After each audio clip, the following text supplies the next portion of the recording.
I can't tell if that pretzel rock is actually working.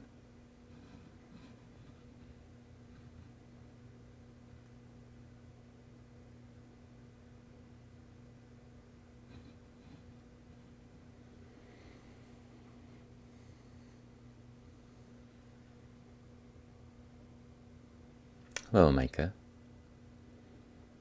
Is it playing ambient music in the background or no?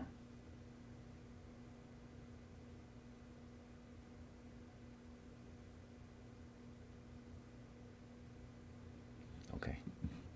I guess that's not linked up with some reason. I can mute it over here so it stops playing that thing in the channel.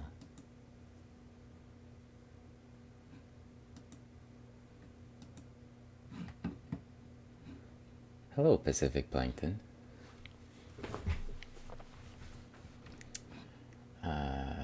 What's going on? Oh, hi. I've moved. Well, I don't know if it's a surprise or not. A lot of times on Tuesday evenings I stream, right? Just kind of filling a gap in everybody's schedule.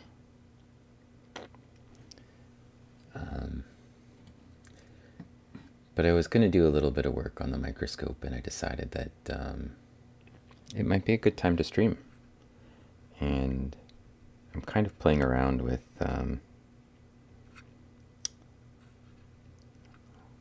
just taking some pictures. Yeah, I'm being thoughtful. No one else is on that's streaming from a microscope on Tuesday nights. And Tuesdays are my teaching day, my like heavy teaching day. So I'm usually a little exhausted, but I can work while I'm exhausted. It's not that big of a deal. It's normal. I have some material that I've been trying to image a bunch of Afrosimbella from my light microscope with my nice camera. And so I thought I would give that a shot tonight. Maybe do a little bit of actual work while I stream and look around for some of these Afrosimbellas. I was going through, because I moved, I'm sure you can tell, I'm in my office now instead of our dining room. And so the walls are yellow and not orange. But I moved a bunch of stuff in the process, and I sort of rearranged a bunch of my slides and, whatever that's laying around in here. And I realized I have about 20 slides I mean to send you, Pacific Plankton. They're just sitting in little containers that need to be shipped out. Yeah, so I'll probably be doing that. I probably don't need to send you all 20 of them because a lot of them are duplicates. But whatever I have them, I made them. And I noticed when I was going through some of them that I'd never even looked at some of them because they still hadn't been cleaned. Like the surfaces were kind of, still like, well, the Nafrax was still sort of piled up on some of them. So I cleaned some of them off and took a look at them. Actually, pretty nice slides. So should be good for you. Anyway, the office might be a little quieter than usual, and that's nice, of course. And I've got this little release for taking pictures from the microscope because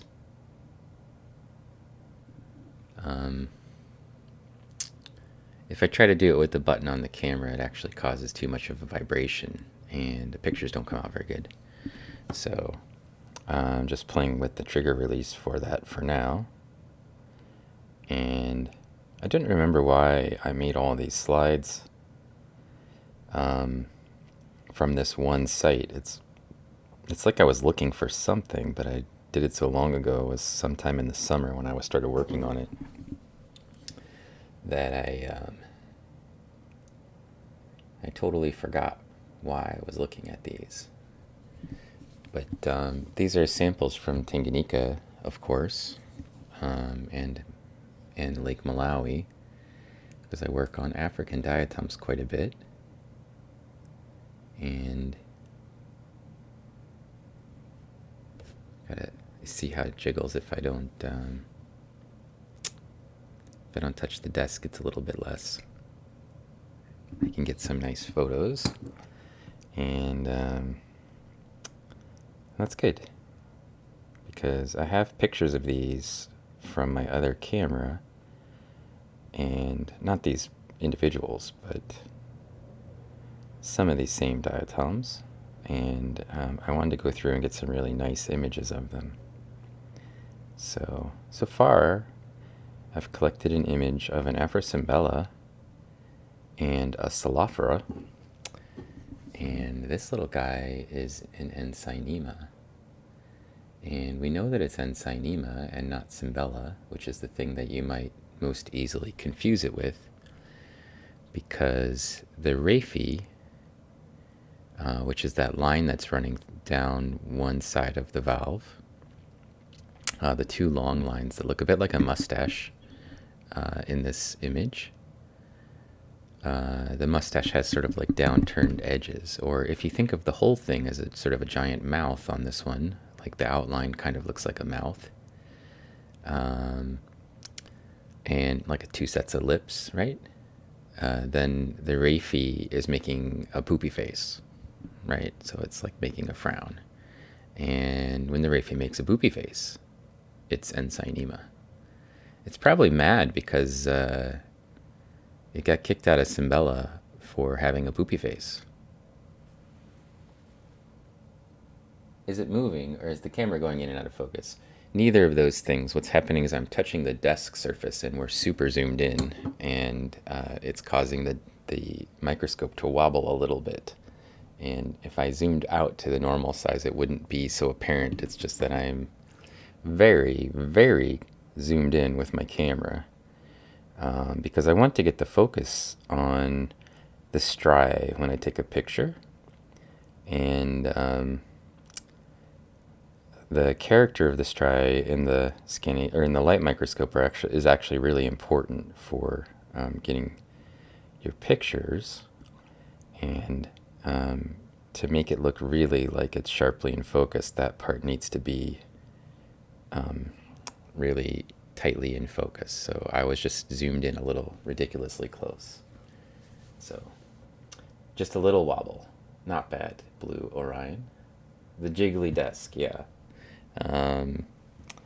It's in a slightly different place, and part of it's on the carpet. So I don't know if, but also the floor in my house is like old wood floors, right? So, hello, Zoiku. Greetings to you. I hope you're having a good evening. I like to do these sort of little quiet streams from home. My daughter's gone to bed. My wife's upstairs working on something. Who knows what it could be? I think it's her lectures. And I don't have anything tomorrow except for I have to make a quiz for my students, but it's mostly together. So, and then I'm going to spend a bunch of time on the SEM. So that's my plan anyway.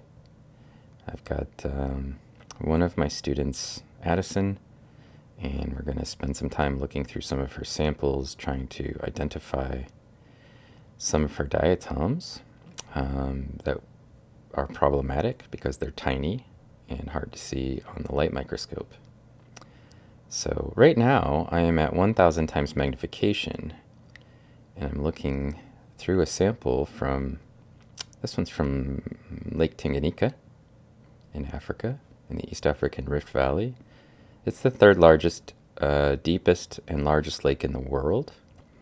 The East African Rift Lakes are actually kind of confusingly large because they span, they're sort of little narrow, skinny things, and they span sometimes, at least like Malawi and Tanganyika, about 4 degrees of latitude from north to south. They're sort of stretched north to south for the most part. And I look at them because they have a very long history. So the lake basins with the really long histories are kind of interesting because we can look at and ask and answer different kinds of questions.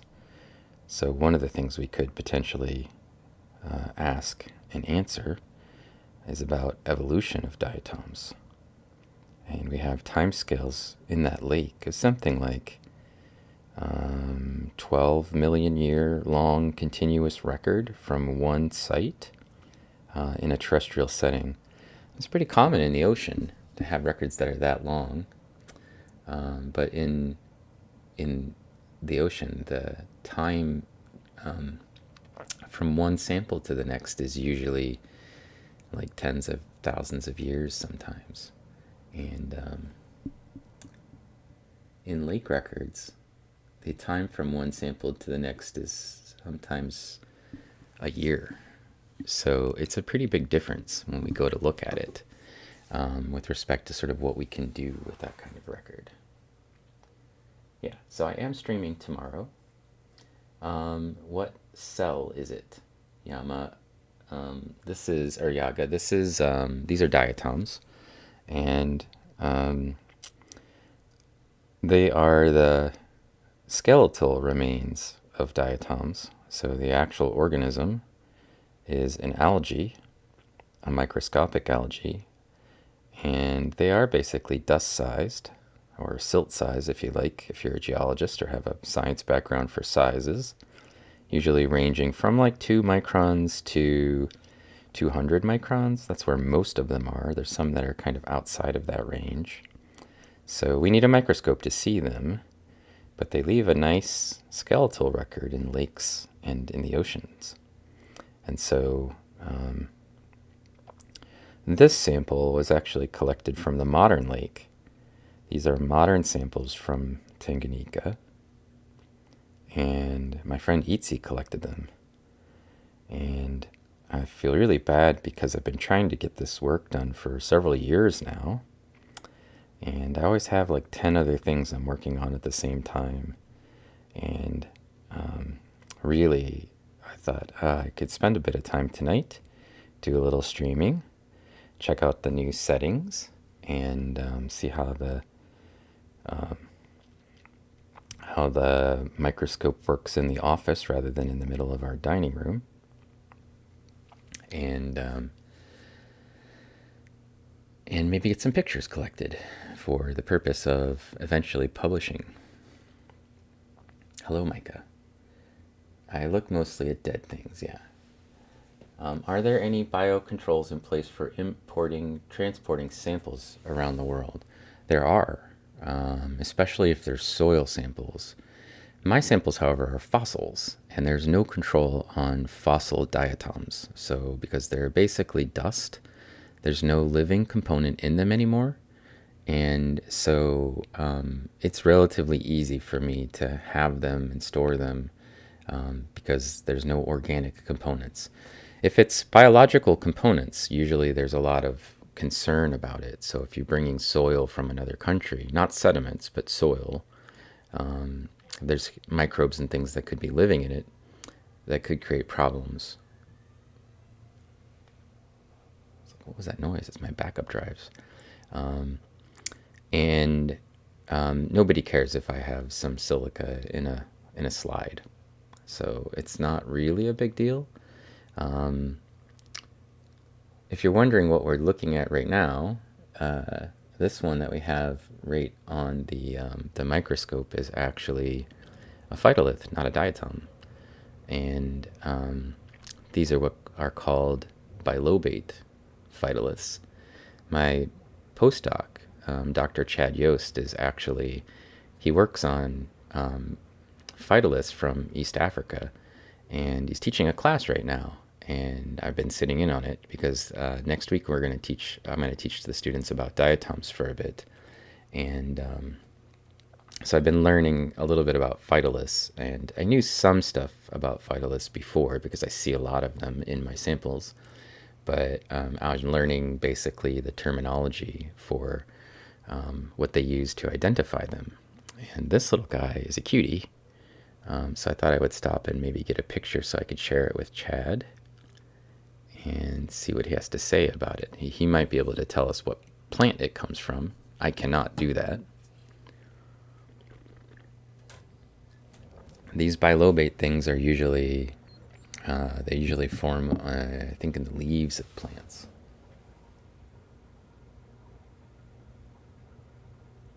Yeah, it looks like, I usually call them dog bones. These are like dog bones. They look like, a lot of them look like that. So, so far we've looked at diatoms belonging to the genus Afrosimbella. We looked at Ensynema, and we looked at a Rhopalodia, and the one before that, a Celophora. So we've looked at 4 different diatoms, and the one that I had last couple, I had 2 Afrosimbellas, so one of them was broken. But I'm just kind of scanning around in the slide right now. In a minute, there's another, I think that's actually a piece of dirt. In a minute, I'm probably going to pop the slide off, clean it off a bit, and put it on 20x so I can scan around and find some of the diatoms I'm looking to take pictures of. But diatoms can be complicated even in the light microscope by the fact that they're 3-dimensional objects. And so sometimes when we see them, they look like this. That Ensynema that we saw earlier basically looked like a mouth with a little frowny face mustache. This is one of those, only it's laying on, it's like a coin that's landed on the edge, basically. When it landed on the slide, it's standing up. And so we're seeing like the top part of the mouth, right? Like the upper part of the lip. So it's kind of in a weird position. You think that the bow-tie diatom could either be Melco or Nye? That one wasn't a diatom. It was actually a Phytolith. But Melco would be a great name for it because he does like to wear the bow ties. Professor Melco is another streamer, definitely somebody you should check out. This little guy is this a strange little Cyclotella, which I was not expecting to see because I haven't seen anything like this before in Tanganyika. I'm not sure what the species is. Most of the things we've seen so far, I know what the species are because I've been looking at these slides for a while. Not this particular slide, but these samples. And that's a cool one. This little guy up here, which is not a very good diatom, it's upside down. So the optics aren't very good. And what I mean by upside down is diatoms have, there's a 3-dimensional surface to them, and when they land sort of face down, we can get a nice clean picture of the bottom valve face. And when they land like this, the other way around, with the face up, so that it's like a bowl that's sitting on its lip rather than on the base, we get these pictures that are kind of hard to focus. So it's got like a blurry margin around the edge of it, which kind of detracts from the image. And the Raphi is actually a little bit clearer. So the line that cuts through the middle of the, from one axis to the other, it's pretty clear, but the rest of it's basically a little out of focus and hard to get into focus. And then somewhere down here, I found another Ensynema. This one's just laying on its side normally. But I think actually both valves are present. So sorry, I'm just wiggling it around trying to show you what I mean. Normally when both valves are present on the diatom, so they're composed of 2 valves, that they have sort of a heavy outline around them. See how the top margin, the arc on the top margin up there, has sort of a dark line around it. And normally, if I focus through the diatom, then this is the blurry one, the one that doesn't come in very clearly, but you can see there's a Raphi right there, and you can see the bits of striae. And if I focus through the diatom, what you'll see is those things will go away. Now I'm basically in the center of the diatom, and so you can only see the outline. And if I keep going upward, what you'll see is that see the striae position change? That's because I'm now looking at the top surface. And the top surface is actually the bottom surface it's the part that's facing down. But we can get a nice clean image of that one. But both valves are there, right? And we can tell because it's got that really dark outline around it. It's basically the relief on the outside margin. So that's kind of neat, and allows us to simplify things when we're trying to count diatoms. You're going to eat dinner? Okay. We'll catch you later, Pacific Plankton. I'll give a shout out to Pacific Plankton like this. Boom. Oh, wait, I gotta push the buttons in the thing, or it won't work. Like so. Pacific Plankton is somebody you should check out if you haven't already. She streams from her light microscope, and I have some samples of hers here, as I mentioned. It's a little bit of a wobble still. I get that perfect, and then I can kind of take the picture, and then I can zoom back out so we don't have so much of an apparent wobble. Here's another diatom. This is the Afrosymbella that I was looking for, but like that little Placanese that we saw earlier, this one's inside out. It's on the wrong edge of the valve, so I can't get it into focus in a way that I want. So the raphe comes in cleanly, but the rest of the valve does not. Same issue. So I probably don't want to image it, but you can see very clearly the raphe structure and the characteristics of Afrosymbella. It's an asymmetric diatom in two different directions, which makes it sort of unique. It cannot be folded across any primary axis.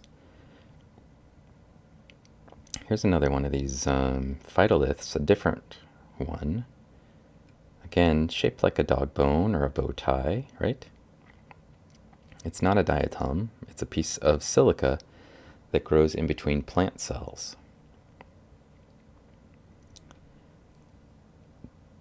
And the silica then gets preserved. There's a big, full double set of valves of Rhopalodia, now known as epithemia, right here. I think this is maybe Vermicularis. I can't remember my Rhopalodia from East Africa very well. A lot of them have similar shapes, and they're kind of hard to tell if you don't look at the whole population, but those are also asymmetric.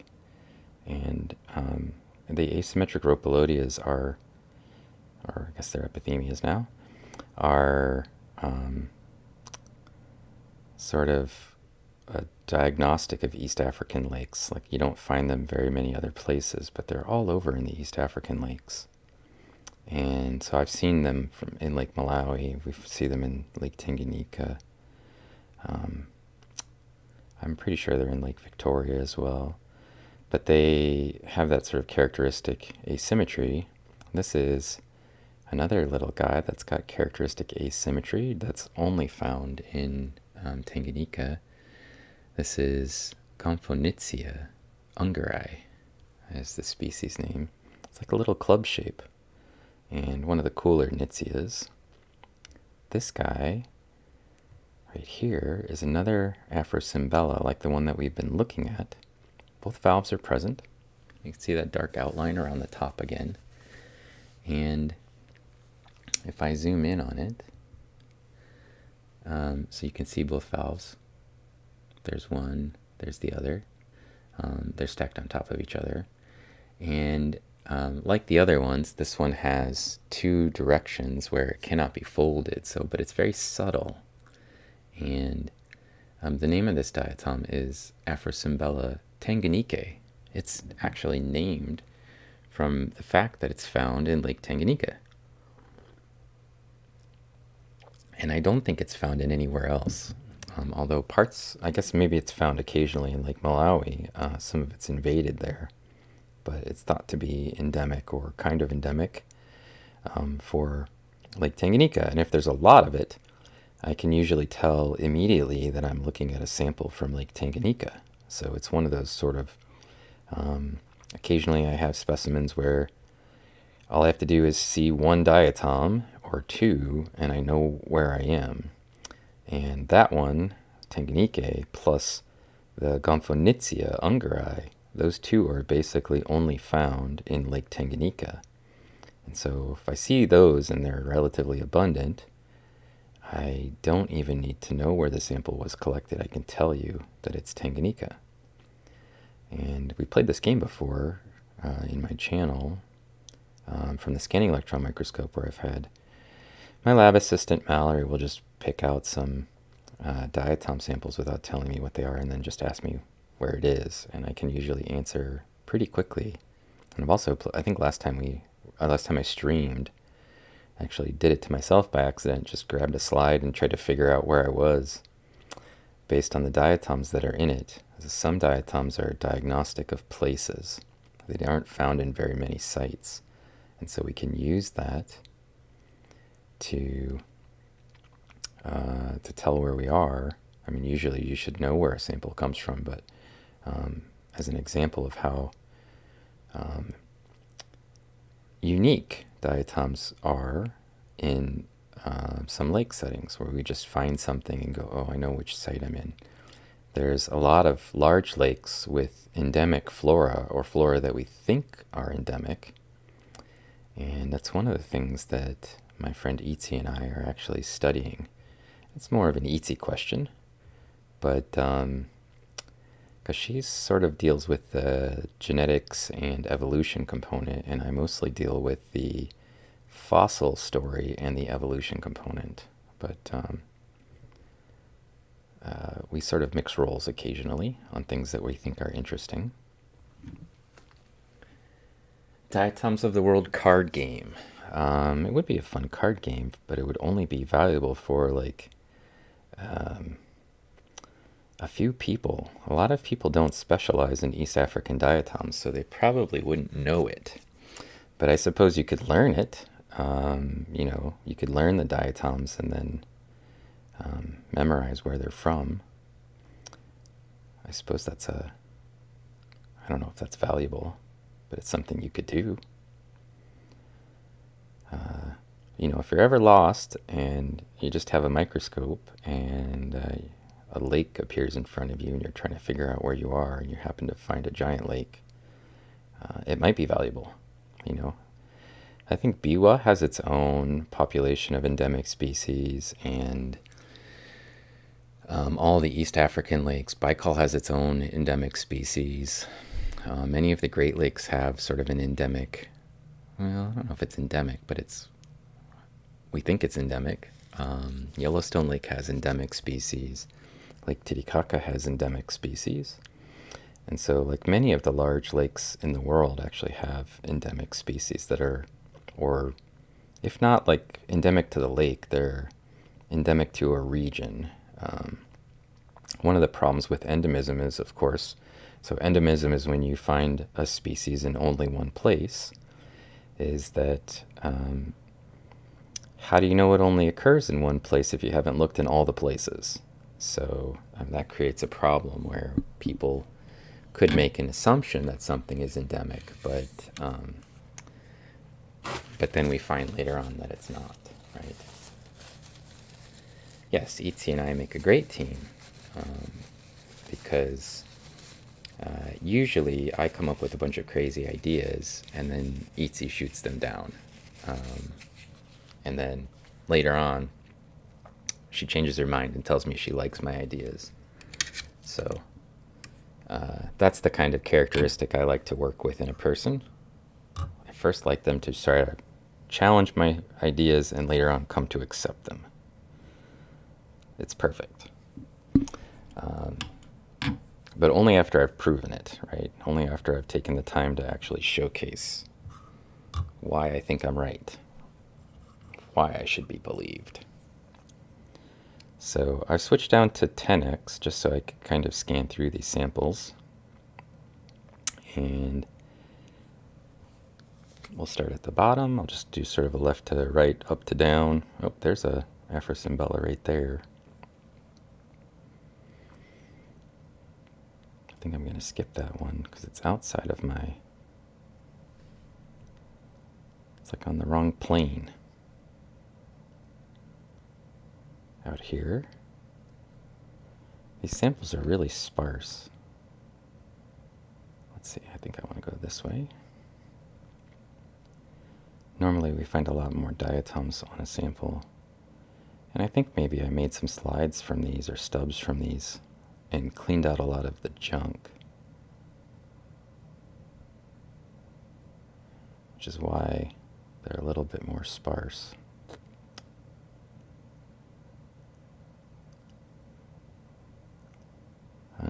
Having a microscope with a 10x objective is really helpful when you're trying to look for some rare thing on a slide, because I don't have to make as many passes. And if it's big enough that I can see it from this lower magnification, it actually saves a ton of time. I think that was a Rhopalodia we imaged earlier that just passed by.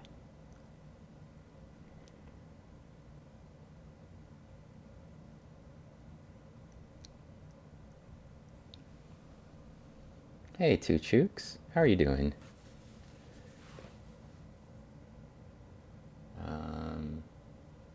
It makes mowing the lawn faster. That's pretty much what I'm doing. I'm doing the scientific equivalence of mowing the lawn. I've got to go back and forth, and I'm looking for, specific organisms like this one. Actually, there's two here. Here's one, and here's one. And I don't think I've imaged either of those.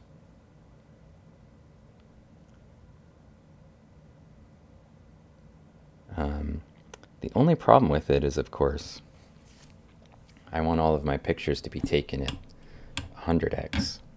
So I have to play a game where I put the oil on, which is what's needed for a 100x objective. I take the picture, and then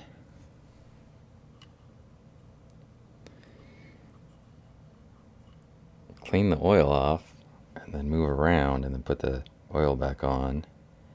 So that image is not looking great. It's because I need to match the filter at the bottom for the DIC to focus correctly. Now it's better. And I can do this. Zoom in, try to get to my stripe perfectly in focus, and take a picture. And if I remember correctly, well, that's an Afrosimbella, but it's the other one. That's Tanganike. But while we're here, and I've got it, why not take a picture?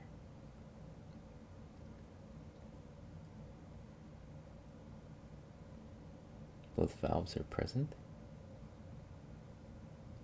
Sometimes that makes the pictures not quite as good. Sometimes you just want to have one of the valves and not the other one. I knew it was out here somewhere. There was the other valve, but I lost it. I thought maybe if I just panned over, I would find it, because it was over here somewhere. I'm close. Not gonna find it. I have to go back out.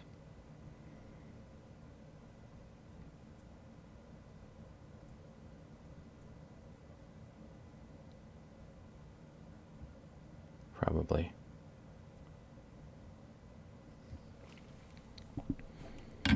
Just making extra work for myself. Usually I just try to memorize where I was, where the other one was relative to the one I had. Hello, Mama Bon Bon. It's nice to see you. I didn't clean this very well, but I'm going to just put oil back on it in a second, so zoom out until I can get the diatom I was looking for back in my field of view.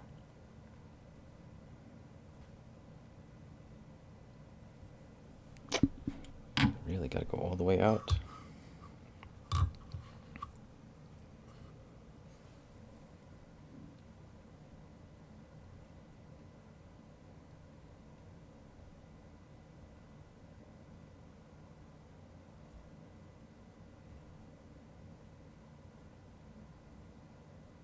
That was the first one that I imaged.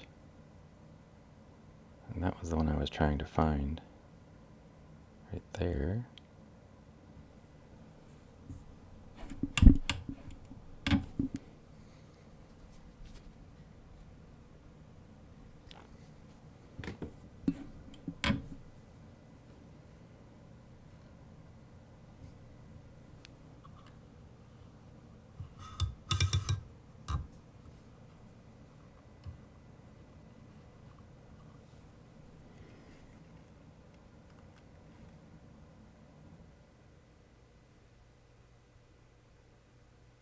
That's a nice one. You can see all of the detail on the striae.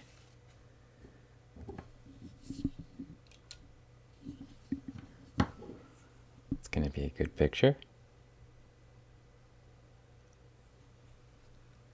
I might actually take two in case I just didn't get it perfect.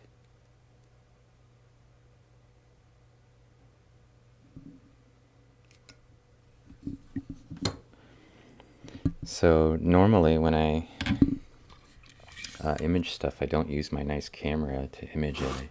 I just use the one that came with the microscope, which is like a 5 megapixel camera. But it has all this fancy software that allows me to measure stuff right on it, which I kind of like. Not going to complain about that, but sorry about the brightness.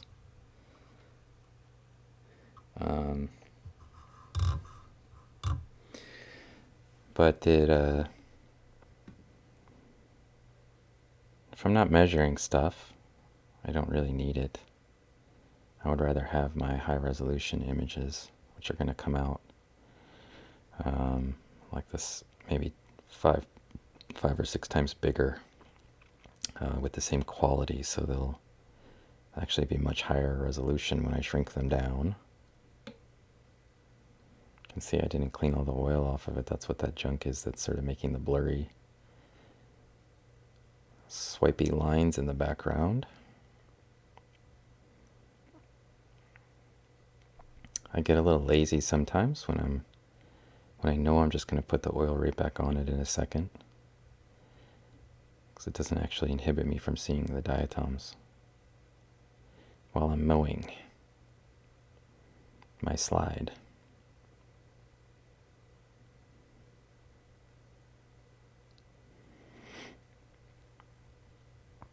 So the Afrosimbella that's on this slide, I'm not positive about the name for it, which is part of the reason why I'm imaging it. There's some debate about it. Perhaps it's mostly an internal debate, but I don't think it perfectly fits the description of the species people have been attributing it to. So I need to test that. We've gone all the way through this slide. It goes pretty fast at 10x. There's only like 5 of those little guys on here.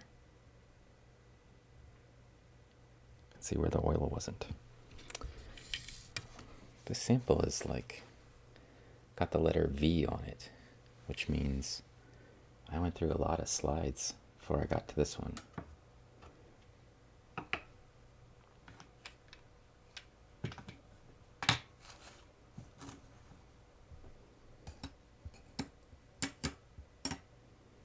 This one's got an X. That's even more. Hello, Dangling. How are you doing? Are you going to paint me a picture of a diatom?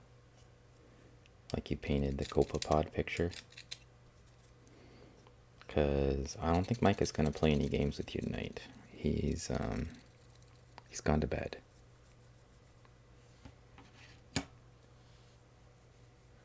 Dinner just showed up.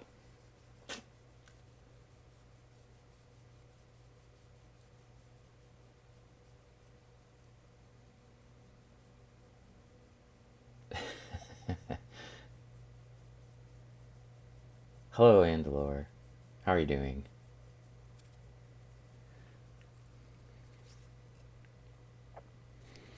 Hopefully things are going well for you.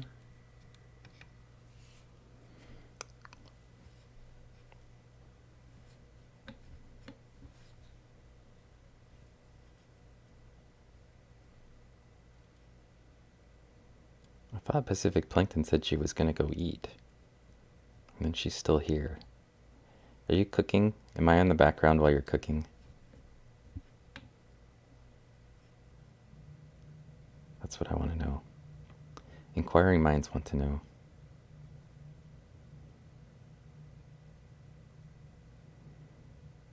Or is your whole family listening to me while you eat? And they're like, this guy again? Here's one. I found one.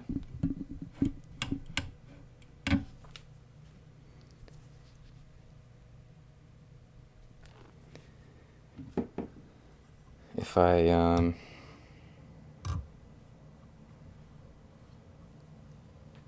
turn my, oops, what did I do? Oops. If I turn my stream time into actual work time, or maybe my work time into stream time, depending on how you think about it, I could be more productive and still entertaining, potentially. This one's a little janky.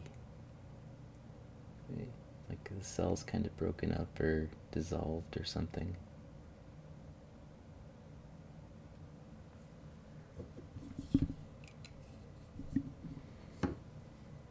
That's okay. Could still use it to characterize things by looking at their sizes, or maybe it will look okay in a size series. You did eat. Oh, okay. You might paint a diatom for me? Egg sandwiches are fantastic. Well,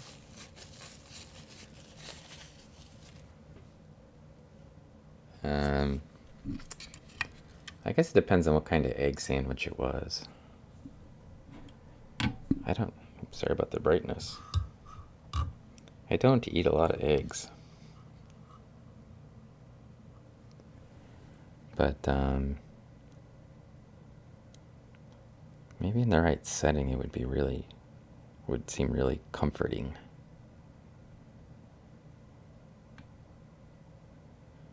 It's like egg sandwich or an egg salad sandwich, like a hard over egg on a sandwich with some cheese. That sounds okay.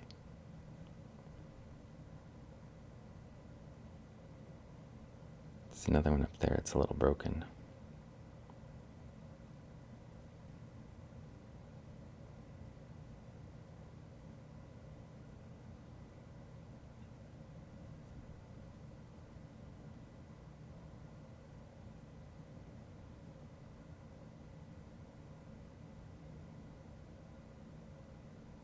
To combine my fun time and my work time. And I can do that from the scanning electron microscope very easily as well. Because my work is fun, usually. And today I actually had a pretty... Oh, that's an interesting diatom. Today I had a really interesting day lecturing as well. I have one class where I just talk about environmental catastrophes all the time. And today the topic was landfills. And we discussed plastics in the brightness is coming in the ocean, and elsewhere, the use of plastics, recycling, and how we've been misled to thinking that recycling is helpful. because everybody thinks, oh, it's fine, I'll just use this plastic bottle and then recycle it. But it's not fine. Most plastics aren't recycled.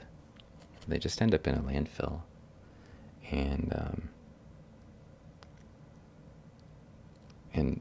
we were sort of misled to believe that they were, going someplace good, to a little plastic farm in the countryside where they're reused as carpet or something. Yeah. Recycling problem is super broken in our country. The best our recycling has ever been, like the very best our recycling has ever been in the United States, is 9.5% of the things we attempt to recycle actually get recycled. So basically 10% is as good as it's ever been. In the last 4 years, it's more consistently 5% of what we put into recycle actually gets recycled. 5%.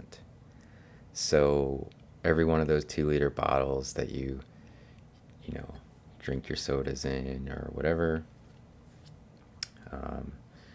any sort of really hard plastics have a pretty good chance of being recycled, but most of it doesn't get recycled at all.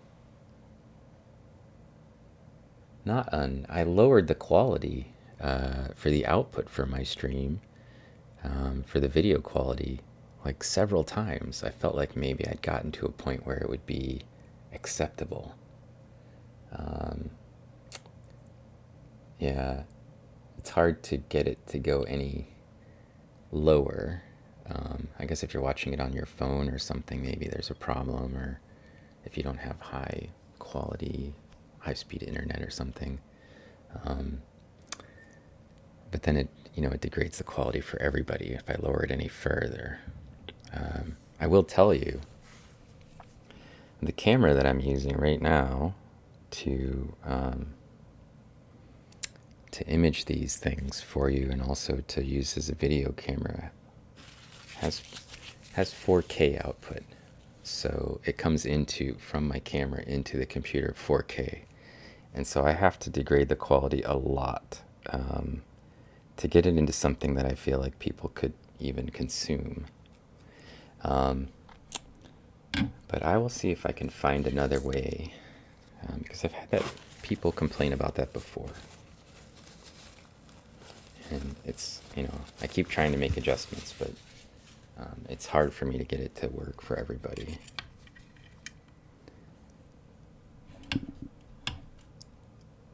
Hopefully you can watch the VODs without struggling too much. And also that I don't keep forgetting that I'm going to blind people every time I flip to the other end of the spectrum. I'm moving around from the 10x to the 100x quite a bit, and the light has to be turned down a lot in order for you to be able to see, and actually for me to be able to see at 100x versus the high end. Here's another one.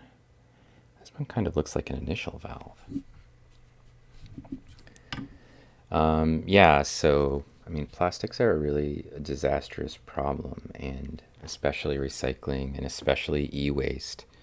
Those are really serious issues, and I think it's fun because the people that are in it's not a fun issue, but it's fun to talk about because the students that are in my class are environmental geoscience majors. They care about the environment. They don't need a lecture on, like you should recycle or be good people. That's sort of built in. They're interested in that major. Oh, it's not an Afrosimbella, or it doesn't seem like it is. I don't know what this is. Some sort of weirdo. It might be an initial valve. It's not the right shape for anything. Maybe just a Simbella. Perhaps worth taking a picture of, since I'm here already. Anyway, so it's kind of a fun lecture to give because it's eye-opening for them. And that class is actually kind of fun to teach because younger people generally don't know many of the sort of major environmental crises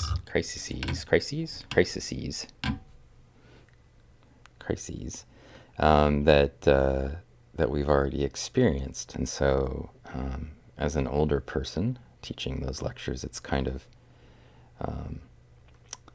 interesting for them to hear about things for the first time, like medical waste washing up on the beaches in the 80s, and Superfund sites, and all these sort of disasters that we've gone through. They're not educated about them at all.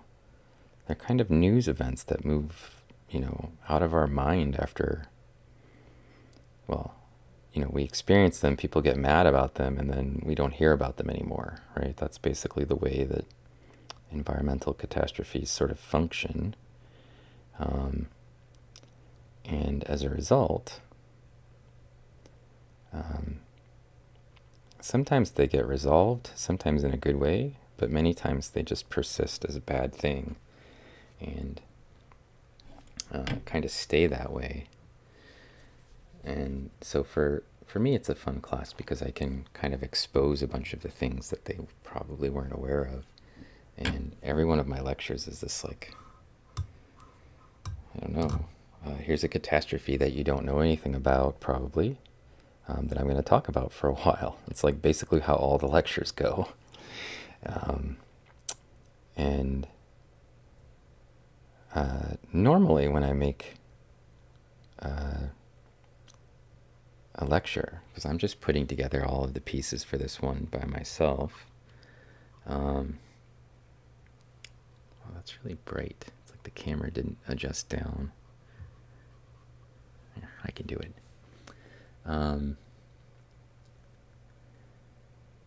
Normally I try to keep a pace where I do like maybe 2 or 3 minutes on a slide.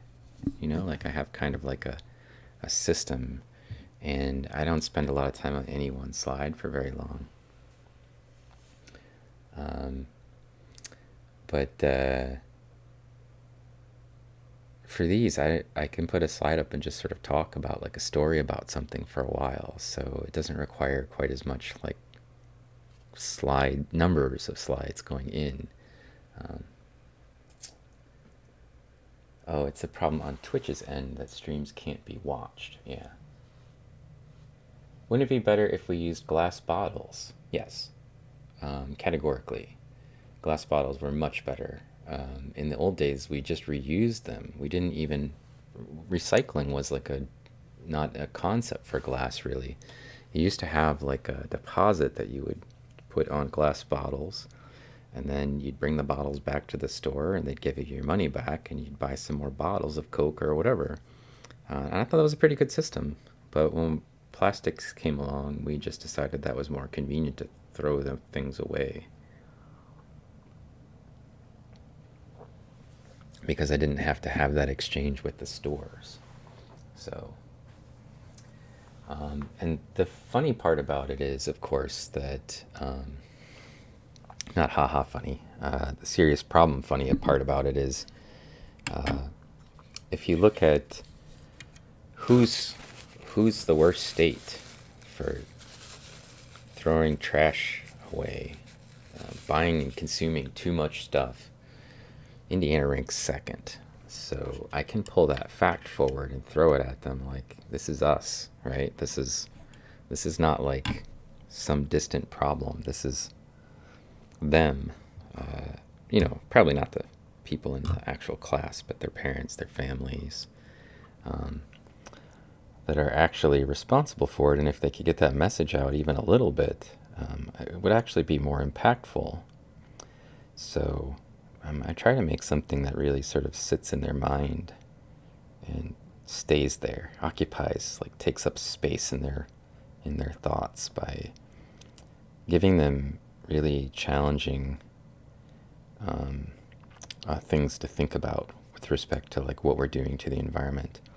And the recycling problem is a really serious issue because, um, like, you might think to yourself, well, why don't we just ban all plastics?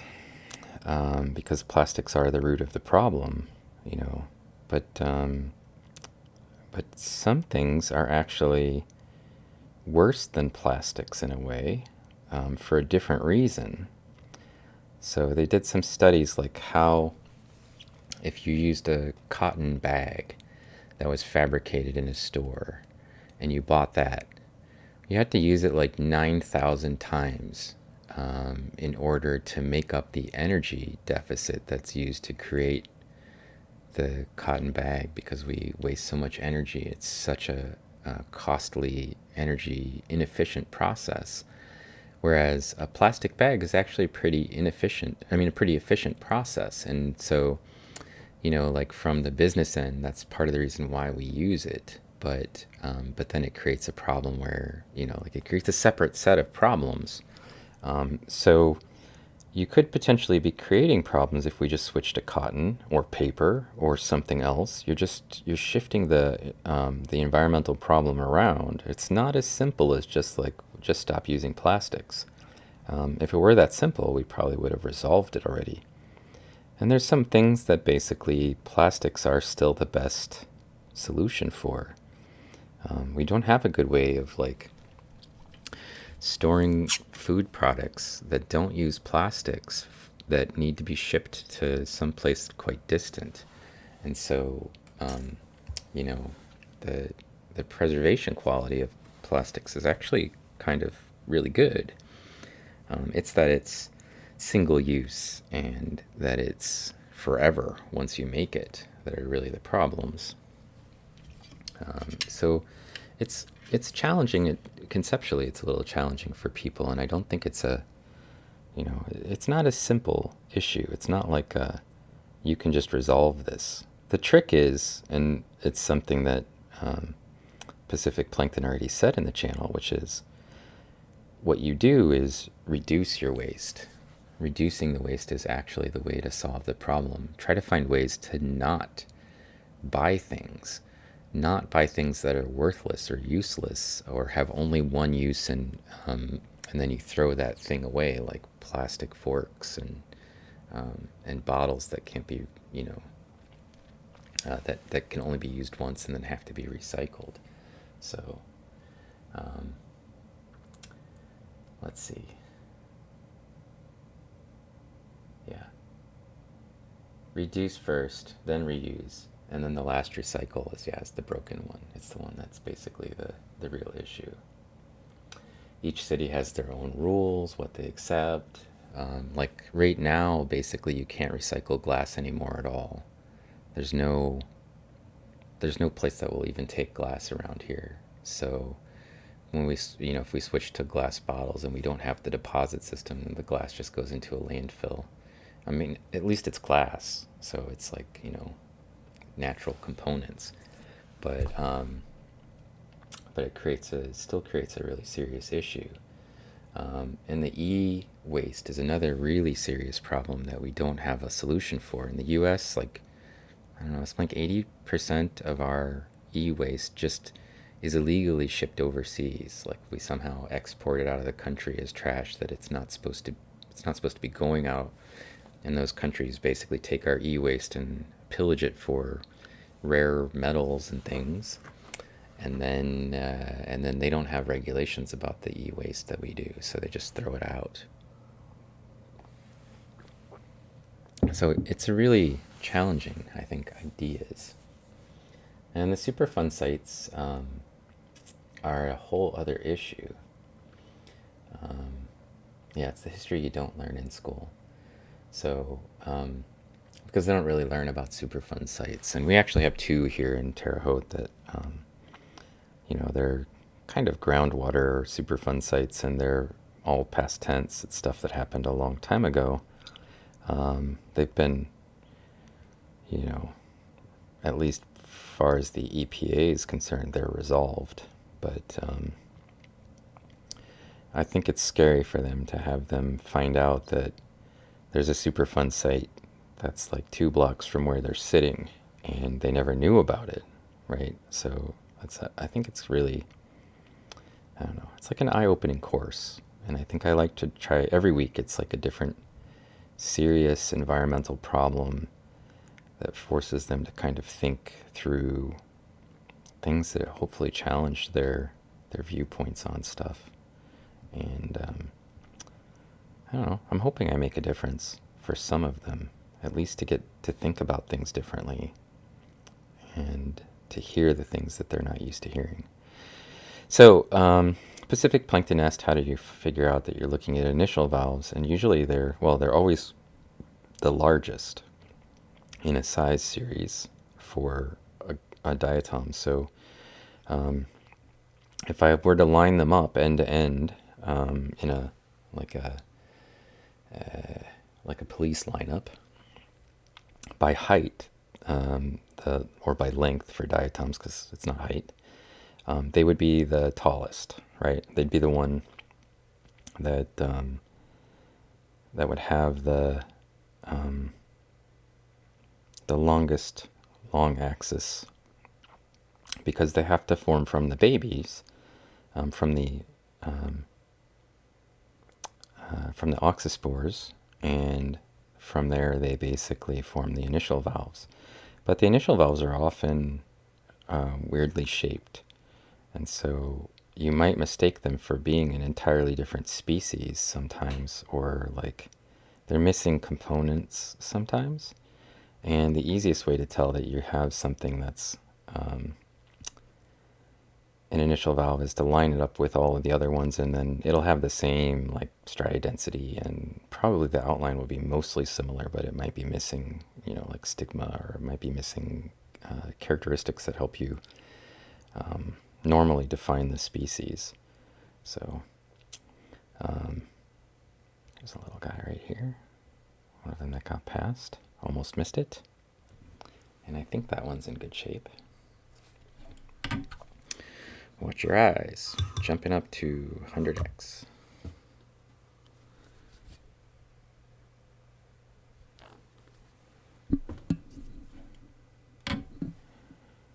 But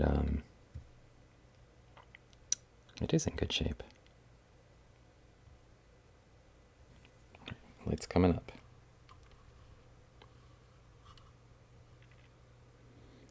Compensating for my camera a little bit. Oh, it's inside out. I want the other valve, and there isn't one.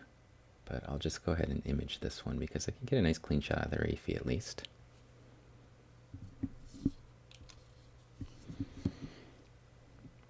And if I need to do measurements, I can do measurements on that valve.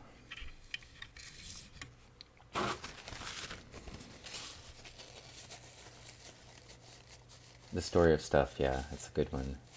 I'm trying to, cotton bags take a lot of water, for sure, and all the energy associated with getting the water to the site, and fertilizers, pesticides, yeah, that's exactly the issue. It's potentially just, it's a lot of energy.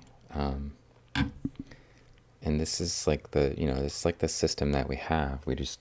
We weren't thinking about the environment when we designed everything. We were thinking about money costs and business practices, right?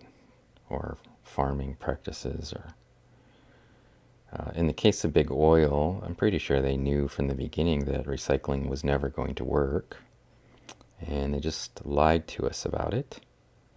And when I was a kid, we all thought we could just recycle, and then the trash problem would kind of go away. And we were sold that like suckers. We bought it. And then for years, we thought we were saving the earth by recycling and convincing everybody to recycle, only to find out that our trash was being shipped. It was being considered trash rather than recycled, because it wasn't making anybody any money. And then it was being shipped in giant cargo containers to China. And it wasn't until China basically stopped taking our trash that it became more obvious to us what was going on, and it created a whole separate set of crises. But the problem with it, of course, is people still try to recycle, and we still try to ship our plastics somewhere else. And, the thing on planet Earth that creates some of the worst carbon dioxide pollution are giant ships going across the ocean. And those things have massive amounts of carbon dioxide that they generate in a single transit across the ocean. So you thought you were doing something good by recycling. You thought you were doing the right thing. But you put your plastic in a box, and then they crushed it and sent it to China, and in the process you generated a ton of carbon dioxide. And somebody out there made money from it. So again, creates a system where it's hard to know what to do. It's hard to know what the right thing to do is. Obviously you don't want to just make more trash, but there's no good solution. There's nothing easy about it. And I wish Constable was here. This is basically right up her alley, right? This is like, she's the trash, I don't know, trash queen? Trash something? What does she call herself?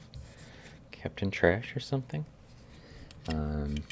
Trashologist? Yeah, that's what it was. Trashologist. So it probably would be really be able to provide us with a bunch of interesting insight to hear what she has to say on it. Maybe she's asleep. She usually shows up a little bit later.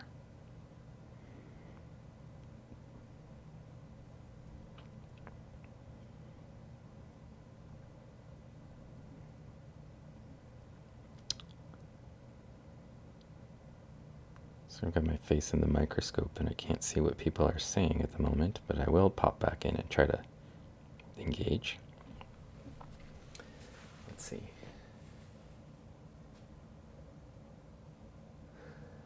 Yeah, maybe don't ship it so far. Dump our e-waste in other countries. We worked at a place that was by a Superfund site, and we couldn't use tap water at all. God. Yeah, there's stories like that.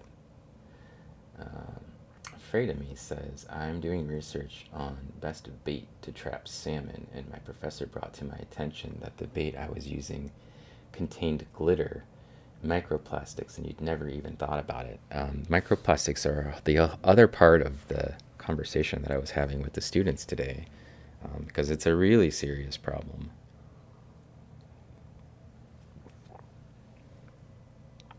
That, my chai tea is cold. That's a real serious problem. We find microplastics in the bellies of all kinds of organisms, and some of them might surprise you. I know that Pacific plankton knows that plastics get eaten by plankton, and then they work their way up the food chain. The microplastics are what happen to plastics when they break down. They also put microplastics, or at least they used to, in really terrible decision making. They put it in toothpaste, they put it in hair care and skincare products, and before they started banning those sort of little plastic beads. The toothpaste one caught me off guard. Was something I learned while I was putting my lectures together, and I was like, for real? Why are they using that in toothpaste? Of course, I think we've stopped using them for the most part in the US, after we've already polluted everything, of course. But maybe what you didn't know, I don't know how well versed you are on microplastics. I guess it depends on,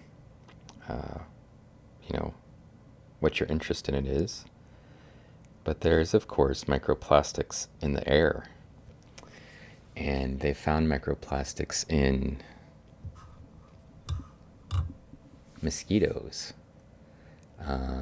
They found so going right up through the other food webs, and because mosquitoes are one of the primary food sources for birds and fish, and They've found microplastics in human poop. In fact, most human poop now has microplastics in it. They did something where they collected poop from people all over the place, and then they, processed the poop to get the poop out. And what was left behind was some fraction of microplastics. It's in our bodies, and probably because people eat fish eat plankton, or people eat birds and the birds eat mosquitoes, but it basically gets into people as well. And something like 93% of the population have bisphenol A in their urine because it gets into our food, and microplastics in their feces. I think it's something like 90% of people or something have. They were able to identify microplastics in their feces. So now we have the microplastics moving through our bodies, which creates a whole other serious issue, potentially.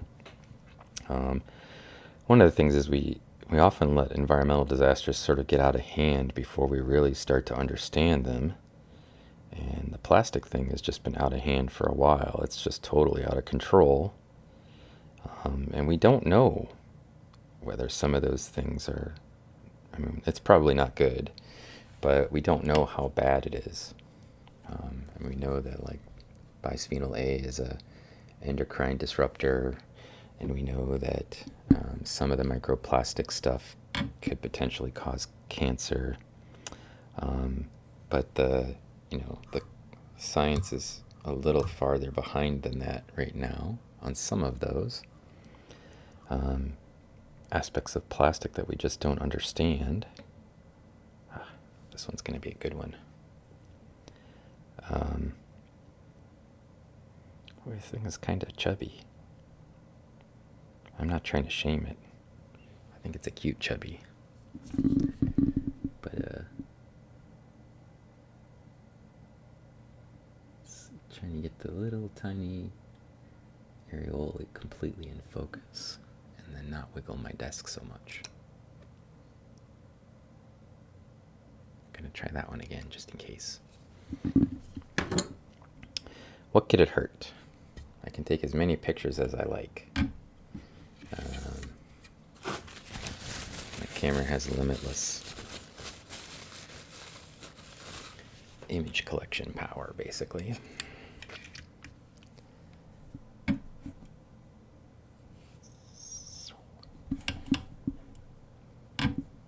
Still too bright.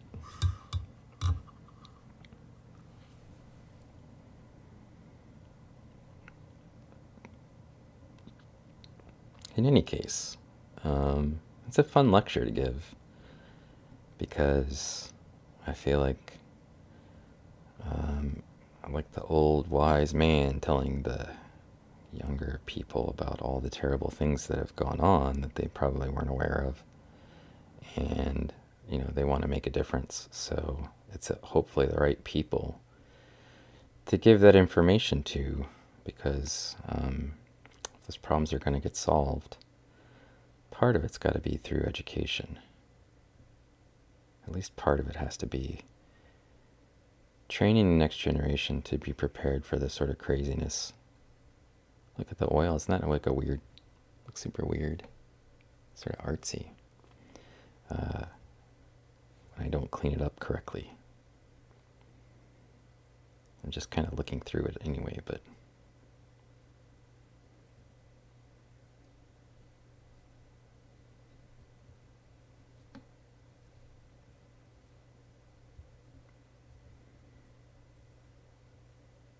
brr. No good.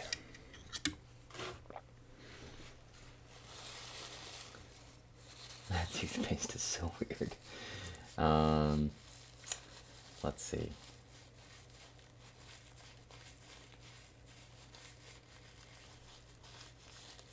Everyone's getting everything delivered.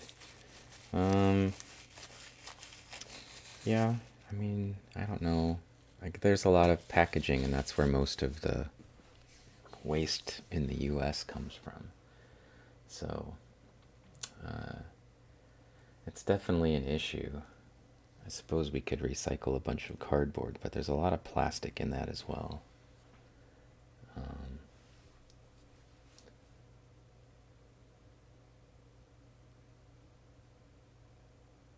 You were given a book called Plastic Ocean, written by Captain Charles Moore. Oh.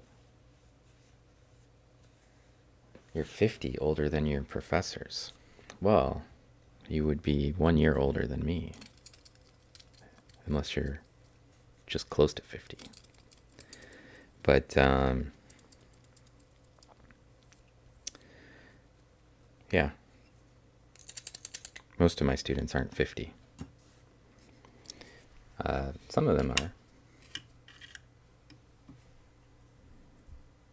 They're the same people already aware of many of the environmental problems, though, because they lived through them. So they know about the syringe tide, and they know about the disasters that, that I'm bringing up to the class.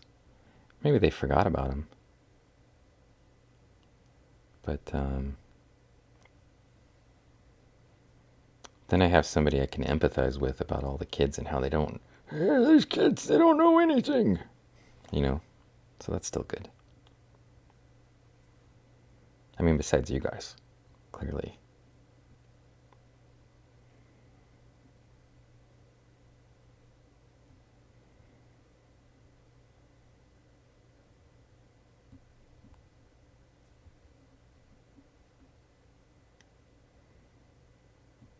I can see out of the way out of the corner of my eye when something happens in the chat and the little chat thing moves. And then I've got to stop what I'm doing, go back to it. I need a sort of chatterino that projects into the microscope. That would be great. Somebody get on that, where it's on my slide or in my field of view, so I can just keep looking in the microscope and not have to come back and look at the channel to see what you guys are saying. I know I could have it read at me, but then I have to put headphones on, and then it's weird because I'm talking and people are talking in my ear. I just couldn't get used to that. So I've decided I'm just going to be one of these streamers who you intermittently exchange words with, I guess. And that's how the musicians have to do it, right? Most of the time they can't see what people are saying while they're trying to play songs. So people get used to it.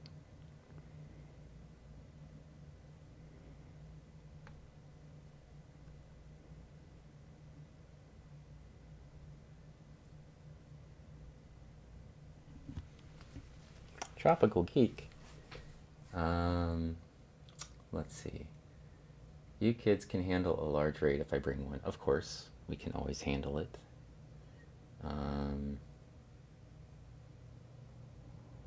You will be back.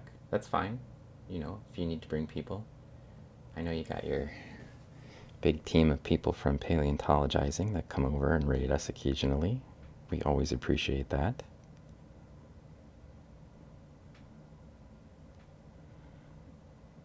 I might want to switch slides because these ones are a little boring. If I'm not taking pictures of stuff, it's kind of like me scrolling around looking through a bunch of junk.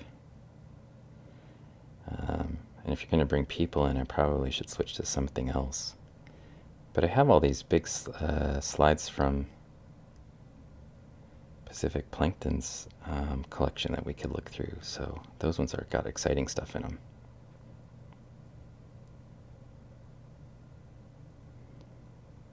And since Pacific Plankton is here, she might appreciate it. Seeing them in the light microscope, not living, with all the golden brown goodness sucked out of them by chemicals. And imaged with differential interference contrast, of course. Anyways, I was on the last slide of these.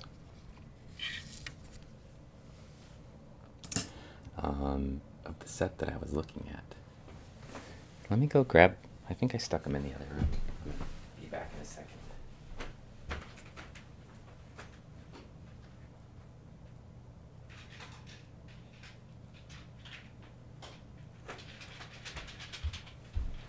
Look at this. I've got 25 slides for you, Pacific. So I need to maybe narrow it down a little. It's kind of ridiculous.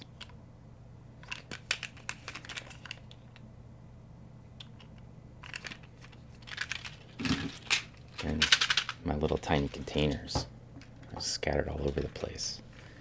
But I can always make more, so that's fine. You want them all? It's fine. You can have them. I can make more. Let's take a look at some of these and see what we find. Should be a little bit more exciting. They've got these giant diatoms on them. Here's some. Let's see if I can open that. Ah, too much.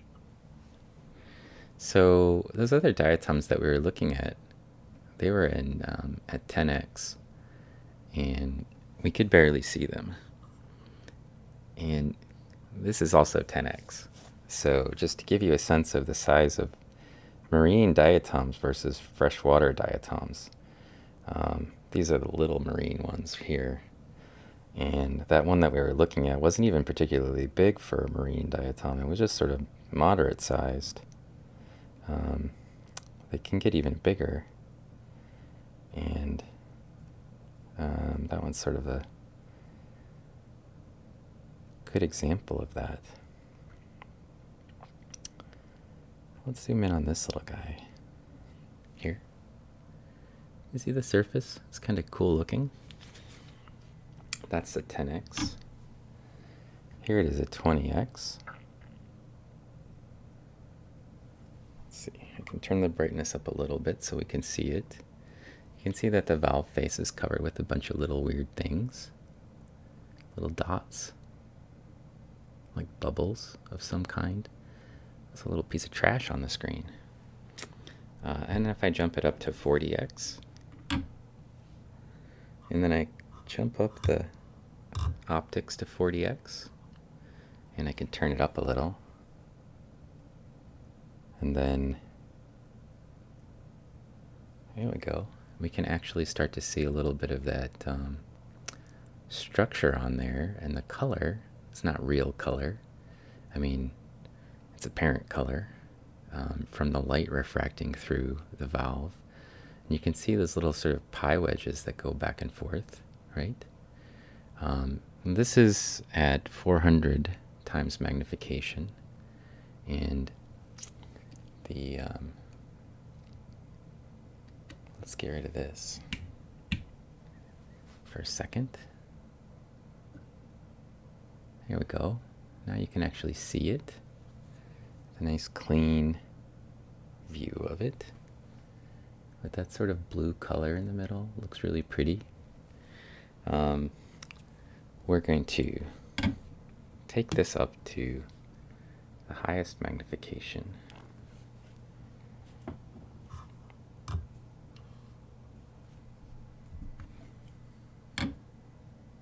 There we go. And you can actually see those little dots that were on the surface. And in differential interference contrast at 1000x magnification, we can see those little radiating center components as well. So those are the strutted processes on the valve face. And we can actually even see the little areolae, the openings that are making those sort of radiated structures in the middle. And if I crank up the contrast in the differential interference contrast, you can kind of see a lot of those details. And now we have the whole valve of the diatom is basically the entire field of view for you and for me. And now I can go into my sort of power camera mode and zoom in a little closer, and we can see those structures very clearly. And maybe we can zoom out a little bit so we're not quite so close. Right? We can see those really bright dots are the strutted processes on the valve face. And then the sort of radiated zones that are on there. And if we wanted to, we could just get nuts, right? Get up super close in it. Check it out. At some point, we're just making the image bigger and not actually like improving the resolution, right? And that's what's going on when I digitally zoom. I'm just projecting it to be bigger. So, but it's not actually getting any bigger. The quality of the image doesn't improve when you do that. But you can see when I change the focal height, the sort of little bright lines, the bright dots rather, sort of come in all at once and then go out all at once. You can see them there as like little shadows, like look like raindrops or something on the outside of the valve, and bright lights on some. And then the areolae are actually at a different focal height. So just as an example. Now that we're zoomed in, I'm going to stay zoomed in. But we can come out and look at the edge, right? Because we were zoomed in the middle. And we can see right along the edge, there's a whole series of those strutted processes and then some sort of radiating components. Oops. We might be able to actually see what those are. I think they're marginal strutted processes that are around the edge, and I think this is probably at the Thalassiocira, right? So we can see all the structure that we normally see in the scanning electron microscope. But now we're looking through it rather than looking at it. And probably if I was careful and went around the outside edge of this, I'd be able to find a structure that's standing off of the surface, which is the rim of Portula. And I suspect it's this thing right here, that bright light right there, sort of standing out inside the box that you guys can see. That's just one of our many diatoms. Here's another. This one is, so that was at the Thalassiocira, I think, and I think this is an Actin Opticus, which has got the sort of radiation pattern on it. And we can see that it has two different elevations. There's the one where these are in focus and the one where these other elements are in focus. And then it creates that sort of radiation structure. This one's a little bit on its side, like it's leaning on something or sitting on something. So they don't all come into focus at the same time. It's a little confusing. Here we have two little buddies. These two don't belong together, but they're sitting next to each other. That is, I think, a Casanodiscus, or maybe a Thalassiocira, and then right next to it is a little Ditilum laying on its side. And if we zoom in, you can actually see all the little details on the spines. I'm sure that we've seen these in the SEM before, and here you can actually see the spines have little sort of like needle, like the head of a needle, like a little hole that you would be threading the string through. But they otherwise look like eyelashes, right? There's sort of like an eyelash structure to them, fringing the outside edge of the valve. And the valve has a shape that's actually triangular. It's sitting on the one of the faces. And so the other two are kind of appear out of focus. And we can actually see that that spine that runs through the diatom, right there, comes all the way down to the valve face. It's not actually a spine, it's a tube. So, sort of, Ditilum are all over the place in this slide. I was looking around a little earlier at some of the stuff from this is from December. The first batch from December. I also have some material from the second batch from December in these samples that Pacific Plankton sent me. That's a pretty diatom. Let's see, I can move it into the center a little bit, like so. And you can actually see the two different elevations. So at one elevation, it has sort of like this hexagonal, polygonal structure that we can see. And then there's another layer of silica that's below that we can actually see if I focus on it.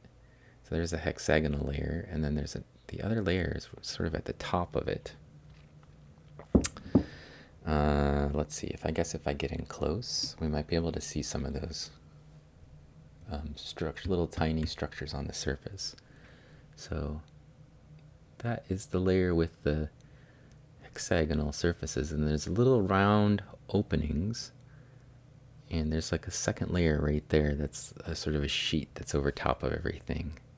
So it kind of looks like it's out of focus, but it's the best we can do, I think. And in the SEM, we could actually see those are little round things that are inside the hexagons are like salt and pepper shaker heads. Hey, Constable, how are you doing? We were just talking about plastics in the ocean and plastic and recycling earlier, and I was saying that we should have had you here because you'd have been able to tell us all kinds of insightful things about how we mismanage plastics. Maybe we can still talk about it. You never know. Oh,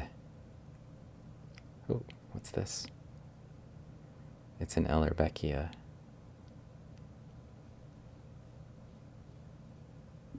Oh, yeah, you did give her a shout out. Good.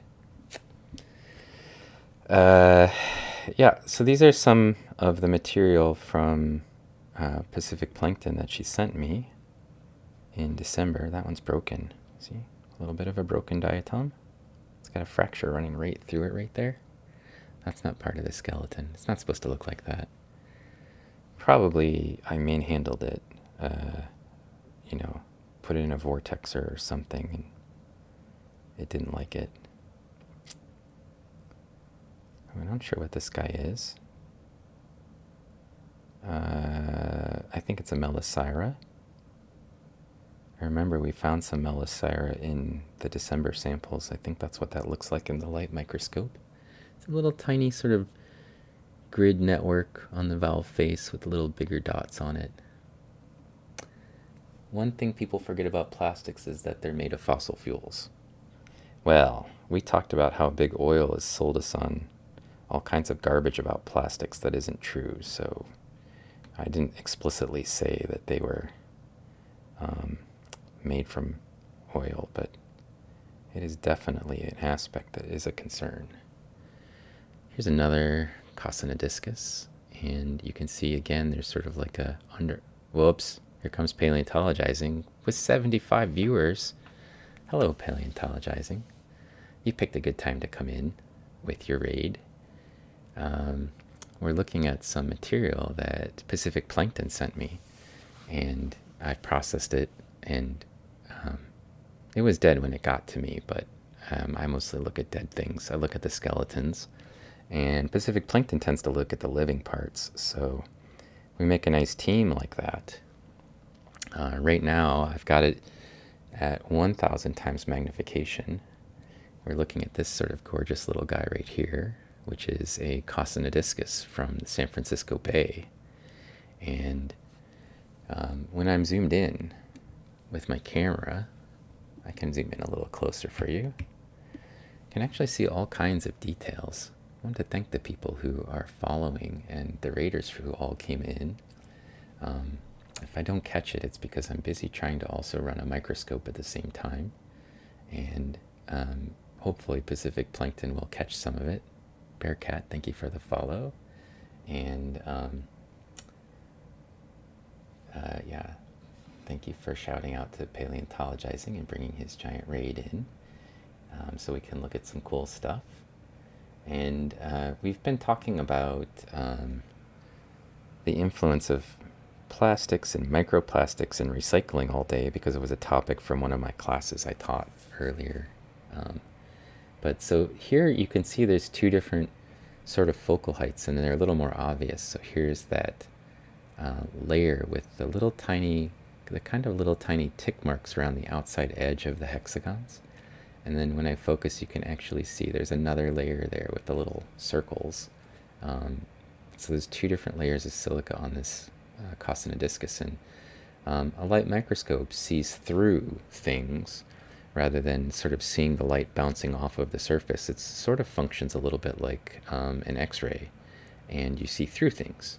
And so, but we can focus on different elevations within the sample, and we can optically dissect them as a result.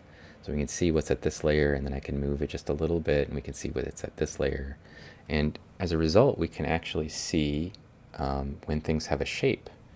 So if they have a round shape, a rounded part, one part will be in focus, like the middle, and you can see that the middle is more or less in focus, but the outside margin is slightly out of focus.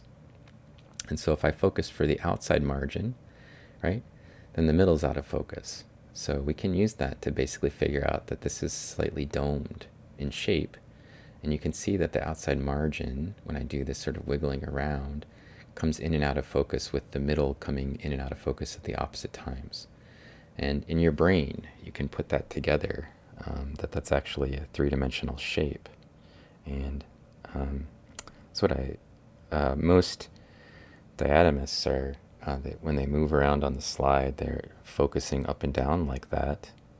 That's that Melissaria we're looking at. Because they're trying to figure out what's the shape of this thing, right? So you'll see me doing that, like kind of tweaking the focus up and down, and it's because I'm actually trying to get a sense of the shape of things.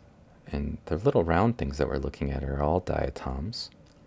These are a type of algae. They make about anywhere between, people estimate anywhere between a quarter and a third of the oxygen on the planet. And together with the plankton, the other plankton that are phytoplankton, they make up maybe about half of the oxygen on our planet. So without diatoms, we would not be able to breathe as well. And although the trees get all the credit, the algae do a lot of the work as well. And this little guy, that's not a diatom, that's a different organism. That is fauna, not flora. With a little silica skeleton like that. It looks like kind of antlery looking things. I don't want to ignore them, but I was mostly focused on the diatoms, so I'm kind of skipping over the other junk.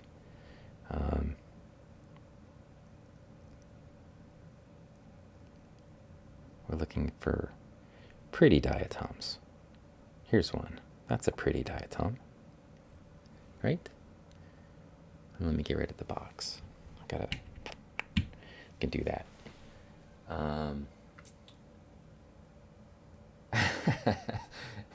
I can be dignified and calm, constababble, because I talk in front of people all day long and I'm exhausted. So today's a teaching day for me, and oops, my camera didn't come back on. The battery's empty, that's why. Ah. One thing, I moved my camera setup into my office, which happens to be where I keep my batteries for my camera, and hopefully it will come back on. Yeah, I'm just totally exhausted. That's part of the reason why I can be so calm, because it's hard for me to get not calm.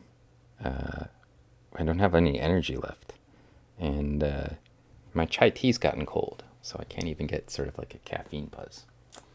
I don't have to color them, yeah. Oh, thank you for the subscription, Bearcat B. You're sleeping when I'm on, yeah.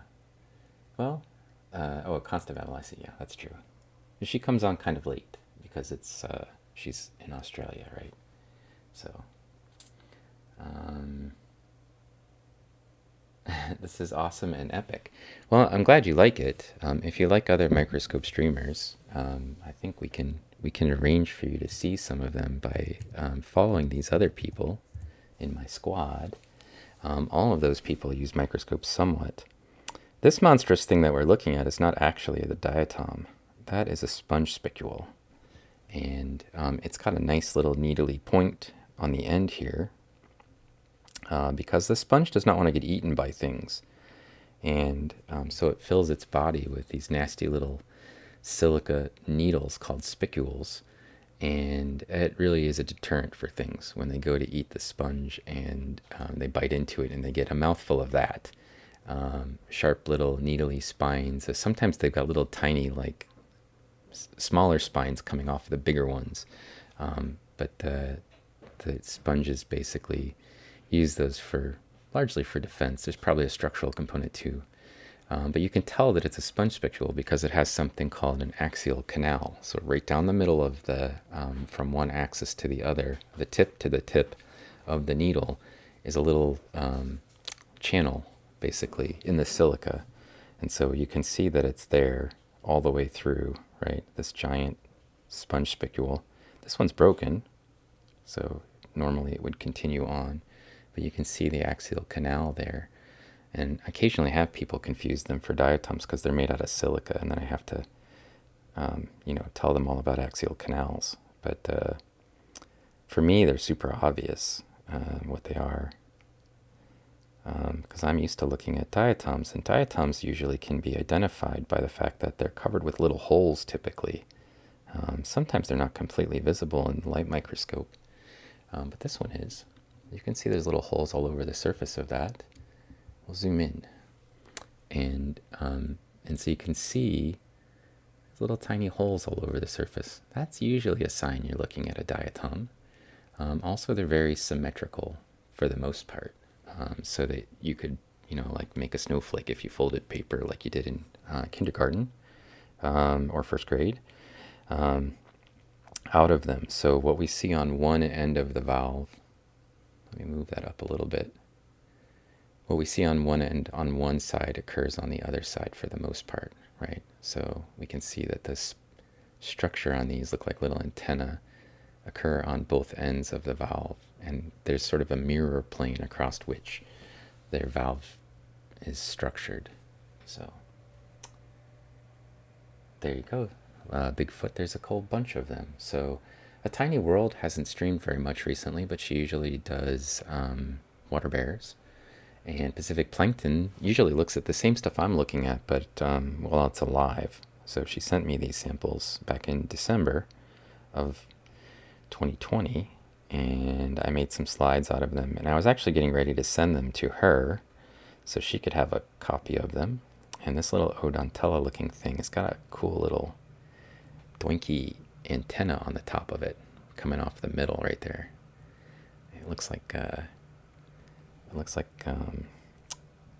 cartoon character or something. It's a really funny looking diatom. But a lot of them are round. A lot of the plankton are these round guys. And sometimes they've got little things, projections coming off of them and whatever. Let me zoom out, because I keep forgetting. You can't see what I'm seeing most of the time. I think that's a piece of volcanic ash. I don't know what's going on or why that's in the sample, but I think that's what that was. Here's a little Thalassiosira. I think this is Thalassiosira pacifica. A little tiny guy we see pretty commonly in Pacific plankton sample. Here's another Thalassiosira. All the little round guys. This is one of those Casanodiscus that we saw earlier. It's just a piece of it. Normally that would be a circle. The whole valve would be, I should say. Oh, this is a nice one. This is actually a really great view. And this is the diatom called Dactylum. And we're looking down on it from the valve face, and we happen to catch one that's basically pointed directly up at, it's sitting on the base, it's pointed directly up at the, they're like a long spine that runs through the middle of them. And the spine is basically that little circle that we can see right there in the middle of our field of view. That we're looking right down the hole of that spine. So you can see, if I do my optical dissection, you can see the spine, it's like I've got to be way out of focus to get the tip of the spine in focus. And then we're looking down the middle of it and then onto the top of the valve face. So it's surrounded by this structure. And then you can see that it's triangular in shape and outline. So if I zoom back out, you can see this whole thing out here, this triangular shape that goes all the way out. That's part of the valve, and that's its outline right there. And we can see these in girdle view or in side view in the microscope as well, and that's actually the more common view. This is a really uncommon view where you can see their triangular shape. So when I move around, we'll actually see one, but around the outside edge of the triangle are these little dots or hair-like structures. They look like eyelashes, and those are the spines that sort of stick up from the valve face.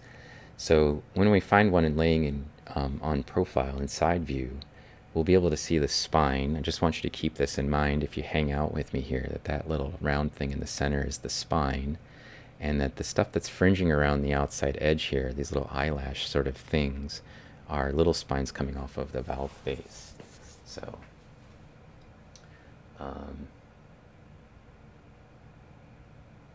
can't believe you only follow half of the microscope's hat. Well, I don't always list all of them. I update them periodically when I find new streamers. So, but you should check them all out. There's a bunch of really cool people in there. And the science streamers from Microscope people, we've got a nice little community. We like to support each other and other science people like Paleontologizing, who brought his giant raid here to visit with me. So are these fossils of algae? These are the skeletons of diatoms, which are a type of algae. And these were living when they were, well, like a week before they were sent to me, they were living. And then when they got to my lab, they were already stinky. They had already died. And so what we're seeing is basically the cell wall of the diatoms. Hey, there's an invader in your sample right here, Pacific Plankton. That is a freshwater diatom. And the samples come from San Francisco Bay. And the bay also gets some material from the inflowing rivers. And that guy is a freshwater diatom. It doesn't live in salt water. It's been carried in. That is a navicula. You know a navicula because it has these little sort of lines going across the stripes, the bright stripes that you're seeing, which are called the striae. They have like little tiny lines going perpendicular to that direction. And those are called lineolate openings or lineolate areolae. And then this middle part that we see that's got the really bright, big sort of like thermometer bulb looking things, those are the raphe. And this is a diatom that I actually see in the western part of the U.S. I believe it's Navicula aurora. I could be wrong about that, but it's definitely a Navicula. But I think it's Navicula aurora, given that name because it's got that really cool sort of, like radiating, glowing structure in the middle. What a really neat diatom to find in your stuff, hidden here within all of your marine diatoms that we're looking at. Occasionally we see a little freshwater gem buried in there. This one that we're looking at here, get rid of that green box, is another diatom from the marine realm again. This little round guy, that is a diatom called Actin Opticus, and people usually just call it the radiation symbol diatom. It's quite mystical when I shift the focus. Bigfoot, check this out. This is all of the edge of the diatom is all in focus at once, and what will happen is the radiation sign will shift to the other ones as I move, because these are the parts that are actually downward inflected, and when I shift it'll flip to all the ones that are upward inflected, and they'll all come into focus at the same time.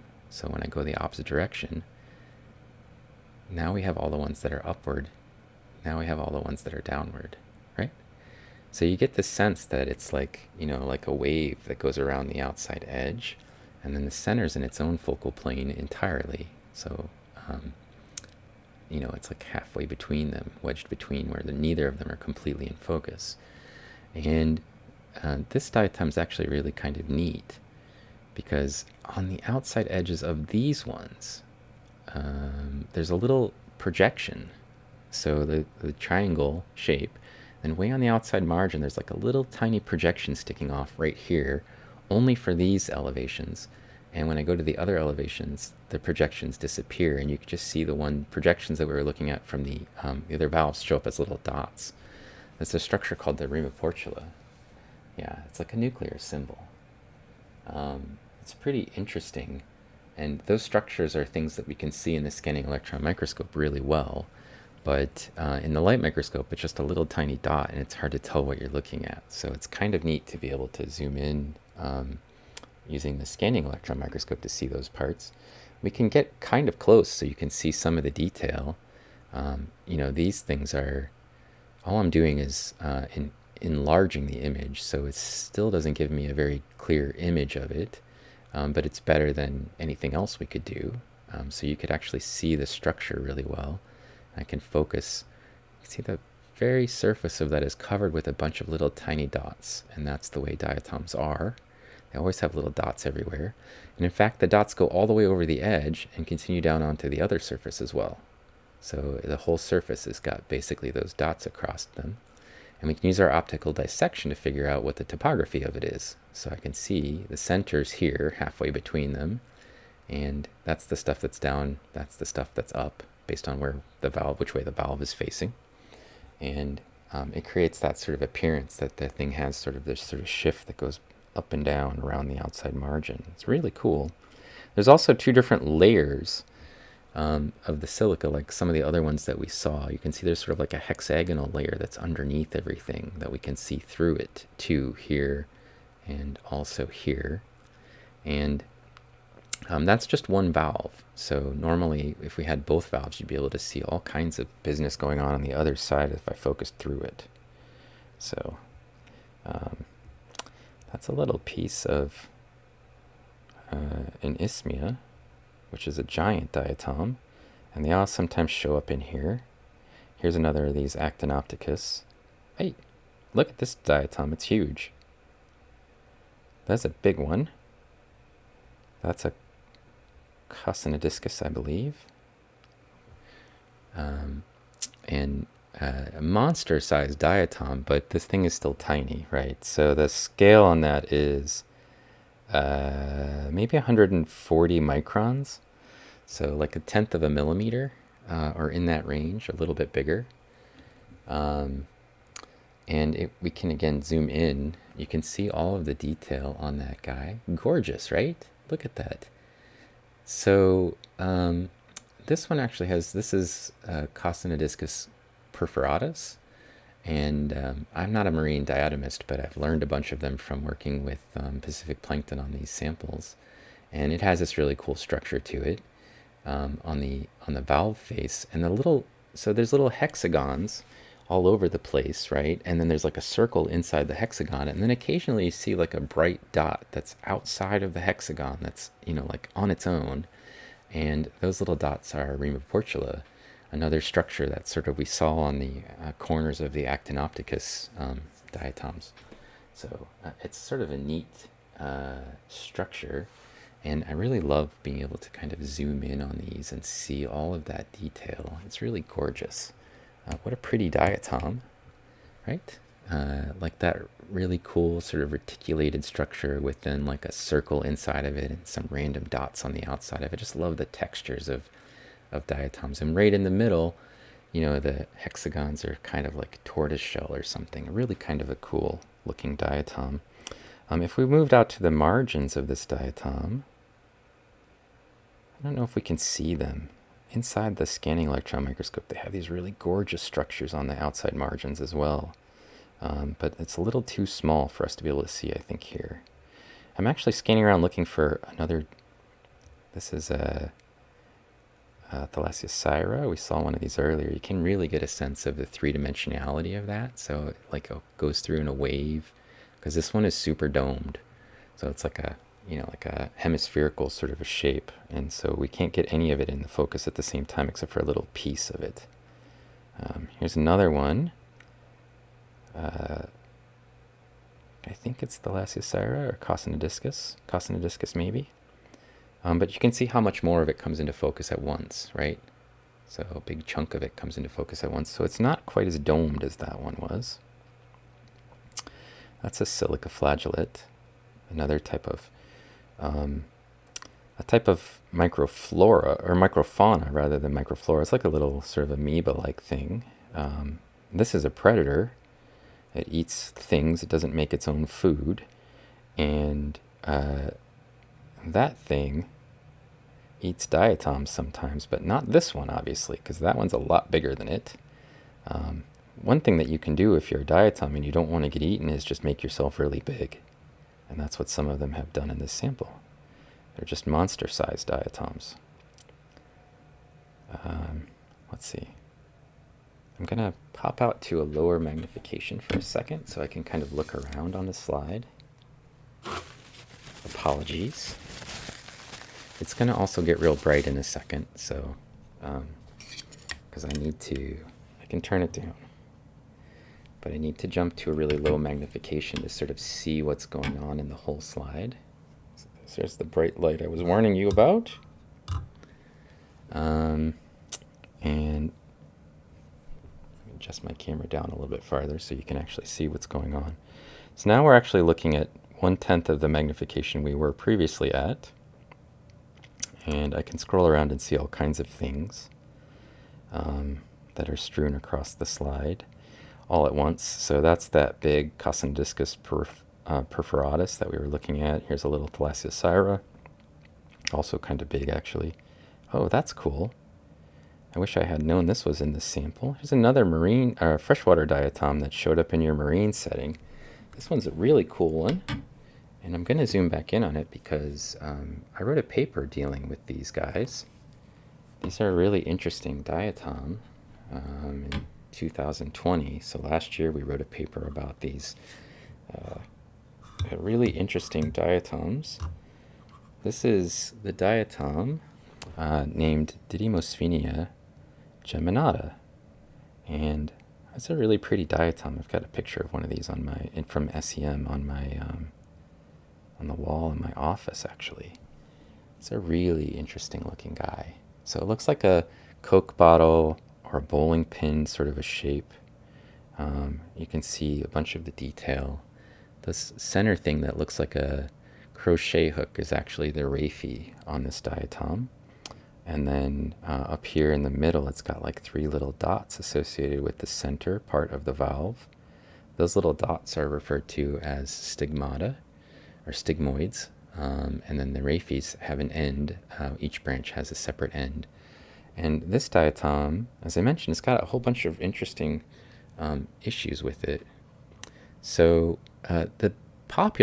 almost no diatoms have popular names. Like, we all know what a cardinal is or a blue jay, right? That the common name of a bird is something that we just know, right?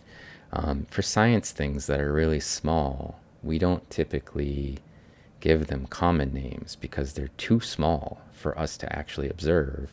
And so nobody cares, right? I mean, there's no reason to learn Didimosfenia geminata, which is the genus and species name for this thing, because nobody ever sees it like this, except for, nerdy people like me with a microscope. But this diatom's name, this one actually has a common name. And Didimosfenia is a nuisance diatom in freshwater systems. And it's commonly called rock snot. And if you wanted to see what this thing looks like, yeah, it's Didimosfenia. The link is right there that Pacific Plankton gave to you guys. Its common name is rock snot because it creates just massive colonies that have all kinds of EPS that just comes off of it in every direction. And the stalks and the other sort of things that are outside of the skeleton of the diatom typically have more mass than the actual skeleton and the stuff inside the cells of the diatoms. They're just massive collections of stuff. And yeah, Didimo is what the sort of common name people will sometimes refer to it, or rock snot. And it was an issue in New Zealand, and also it's an issue in the western part of the U.S. because they grow in these massive colonies that bloom, and then like fishermen, oftentimes they'll have like felt on the bottom of their boots so that they can move over rocks without falling into the water. And the Didimo was getting stuck onto the felt on the bottom of boots, and then it would be transported from one river system that they were fishing in to another river system that they were fishing in, and then it would create these massive snot colonies, Didimo blooming snot colonies. And so, like, in the western part of the U.S. has a problem with Didimosfenia, and places in New Zealand, for example, it's been a really serious issue. So people have been studying them, and they thought that, they thought that they were, I pushed it off of the screen. They thought that they were invasive species in North America because there hadn't really been a big blooms of them before that. And I've lost it, but I could find it again because they're huge. But the thing that's kind of cool about that is I study ancient lake systems, looking at sediments from lakes, and I use the diatoms to tell me something about past ecosystems. And I was working on a lake called Beauty Lake in Wyoming, and I actually came across Didimosfenia geminata in ancient sediments that were 13,000 years old. So ancient, not probably in the sort of range of paleontologizing, but much older than people thought. And they were from sites in the Rocky Mountains that were effectively pristine sites. So, I mean, lakes in the Rocky Mountain are not the type of thing that we usually think of when we think of like pollution or invasive species. And and we found it there early on, and it was, kind of abundant. It wasn't massively abundant, but we found enough of it that we knew it wasn't something that was introduced by us in the coring or anything else. And we were able to track it through time, and we found that it was abundant early on in the record, associated with sort of deglacial processes and stream flow. And it turns out that the Didimosfenia like cold mountain streams that are relatively low nutrients, and that's the way that the environment was sort of early on.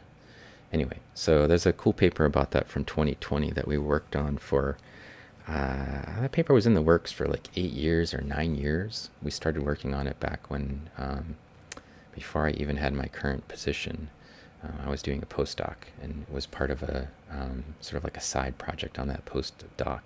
But we ended up publishing it last year. That's a totally different diatom. That's not Didimosfenia.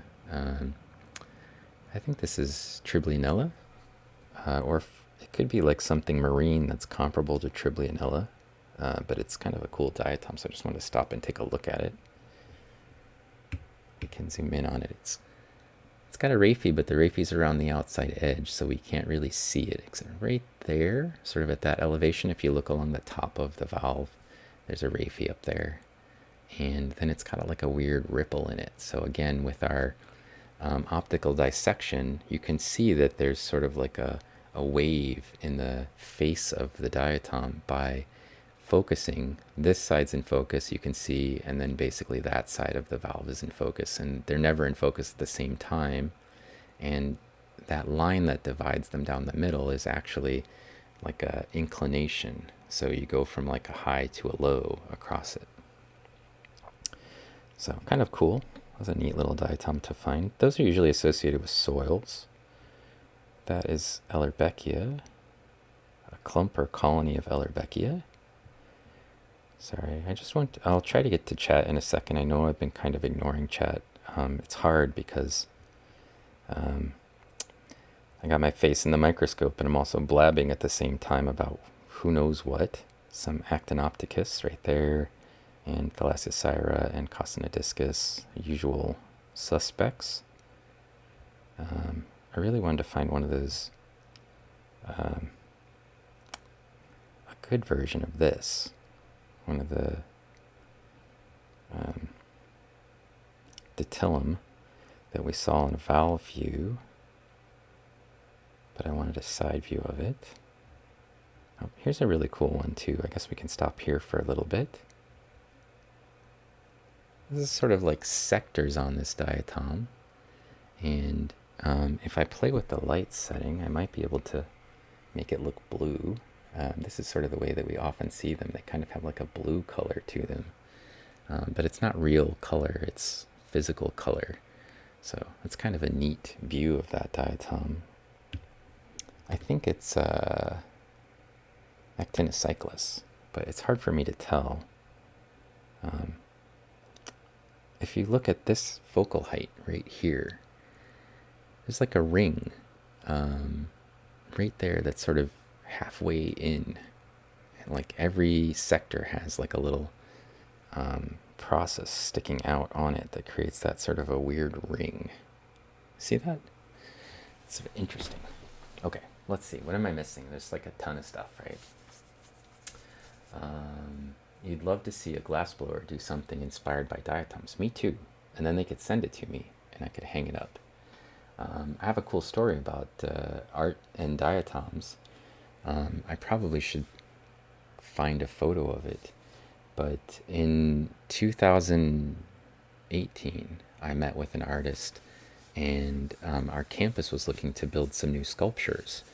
And she wanted to do something that sort of mimicked biological organisms and wanted to talk to me about potentially using diatoms as something as a art tool. And so I sent her a bunch of pictures of diatoms from the Wabash River, which is the river that's running right by campus. And she wanted to kind of tie in like an environmental theme, like environmental health, and diatoms are one of the things that we usually use to observe the health of a river system. So I sent her a bunch of sort of images, and then she made them into these sort of cutouts that they used, like a laser to cut out the, I think it's aluminum that they used, and then she coated them with some sort of special enamel, and they built this giant sculpture on our campus that's all covered with diatoms, or art inspired by diatoms, because they don't actually look like diatoms. Not like I couldn't look at it and go, oh, this one's that species, but they have sort of like a diatom component to them. And can I take a photo? Yeah, I can take a photo. Sorry. Do you want it like this? I can take a photo like this. Hang on. I've got a little doodad here. Oh, it's too bright now. I need to adjust the... let's see. I want to turn that off. And maybe I can take it down a notch. Sorry about all the wiggling.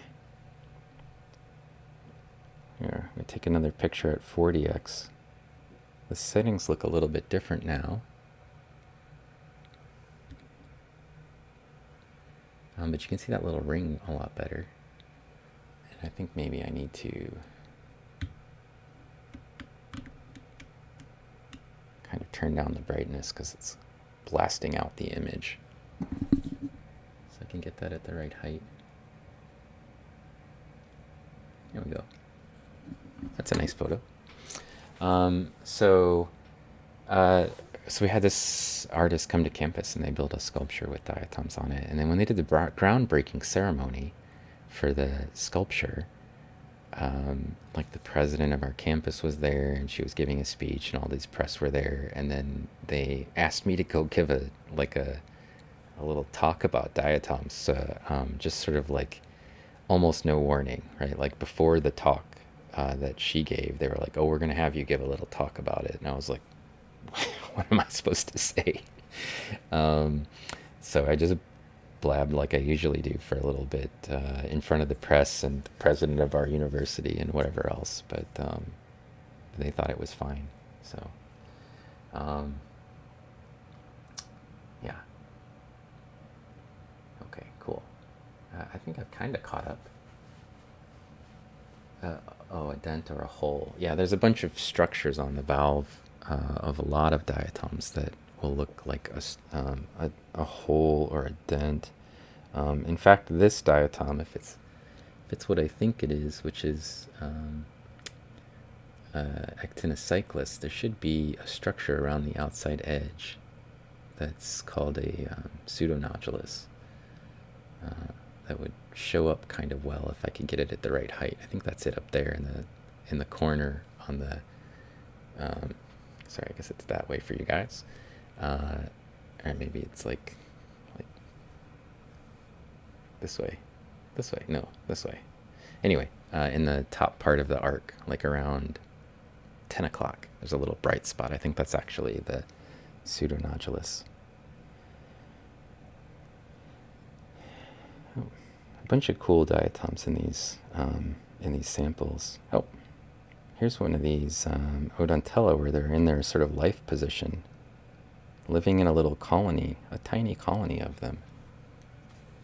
Maybe they haven't completely separated and they were replicating by sexual reproduction. But you can see 2 cells on the top and 2 cells on the bottom. And I think maybe they just haven't fully separated, but they have a long spine off the valve face of each of them. Really pretty view of them.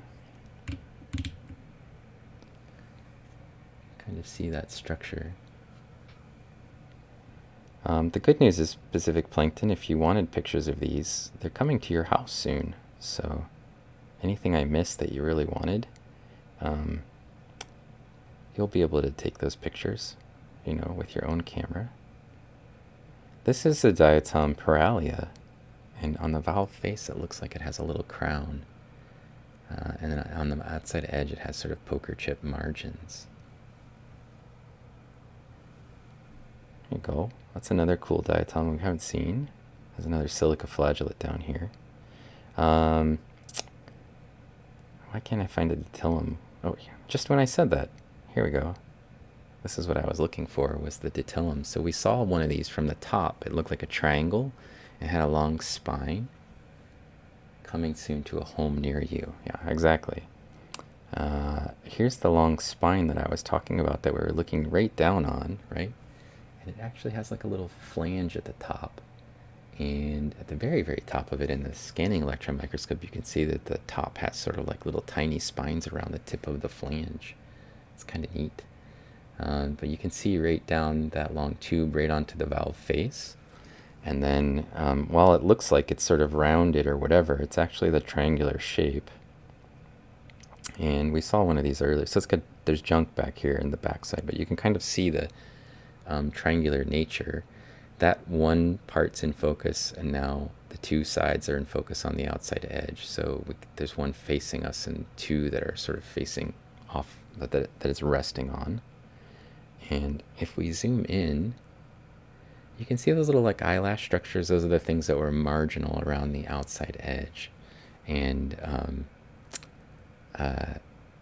from the valve face, they just look like a fence or something, but we can zoom real far in, and you can actually see the structure of them. They're like little eyelashes, and they got little holes in them, like a slit, like a needle head sort of hole in them. So it's pretty cool. I missed like a ton of follows, and I just saw one there. Blondie got a gun, and then bee charmer, zirconium, BD Daryl, a Gooby Goober, that's a great name. TV Roby, Blue Skies for me, Lucy in the Ground. I don't know if that's like Australopithecus Lucy or like the opposite of Lucy in the Sky. Bearcat bee, Mega Neura Orca, named after a whale, maybe? Ray Anders, Mogu Man Julian, and ADSR Thug. All those people I think came in with paleontologizing. And then Chow, Karak C, those are also, those are people that followed me earlier today. So a bunch of cool follows. Thank you guys for all the follows and for the subscription. I should point out that For people who subscribe, that I don't pocket any of the money for subscriptions. Um, I pay taxes on it and then I donate it to the students who work in my lab. So your payments actually go towards student research and also buying some of the supplies that we use in the stream for microscope or scanning electron microscope um, analyses that we're doing. So this is another really cool diatom. I want to try to get that. Let's see. What's the best choice? Oh, let's go up to 100.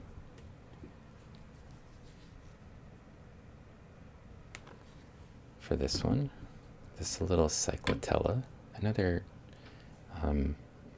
diatom not usually found in, or found in sort of estuary environments. Oh, did I bump it? Oh, it's on the edge, that's why. I think we got bumped off of it. Right at the edge because the slides got a little bit of a lip to it. I'm going to have to clean it a little bit better. Oh, here's one. Another one. We didn't have to go far. It's a really pretty little diatom. I think it's Cyclotella.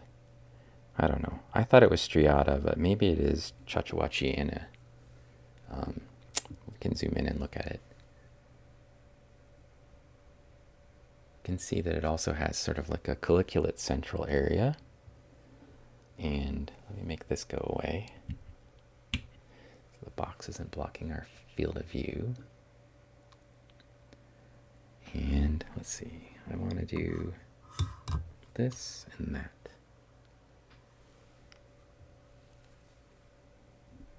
Bumped the slide when I moved that.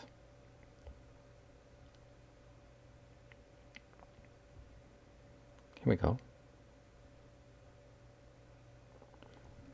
You can see it's just a round diatom. It's got sort of striae coming in from the edges, or little stripes coming in from the edges. And when I have it at just the right height, you can see that the center area again has a tangential undulation. And when I zoom in, I guess I will zoom out when I zoom in so we don't have so much of it.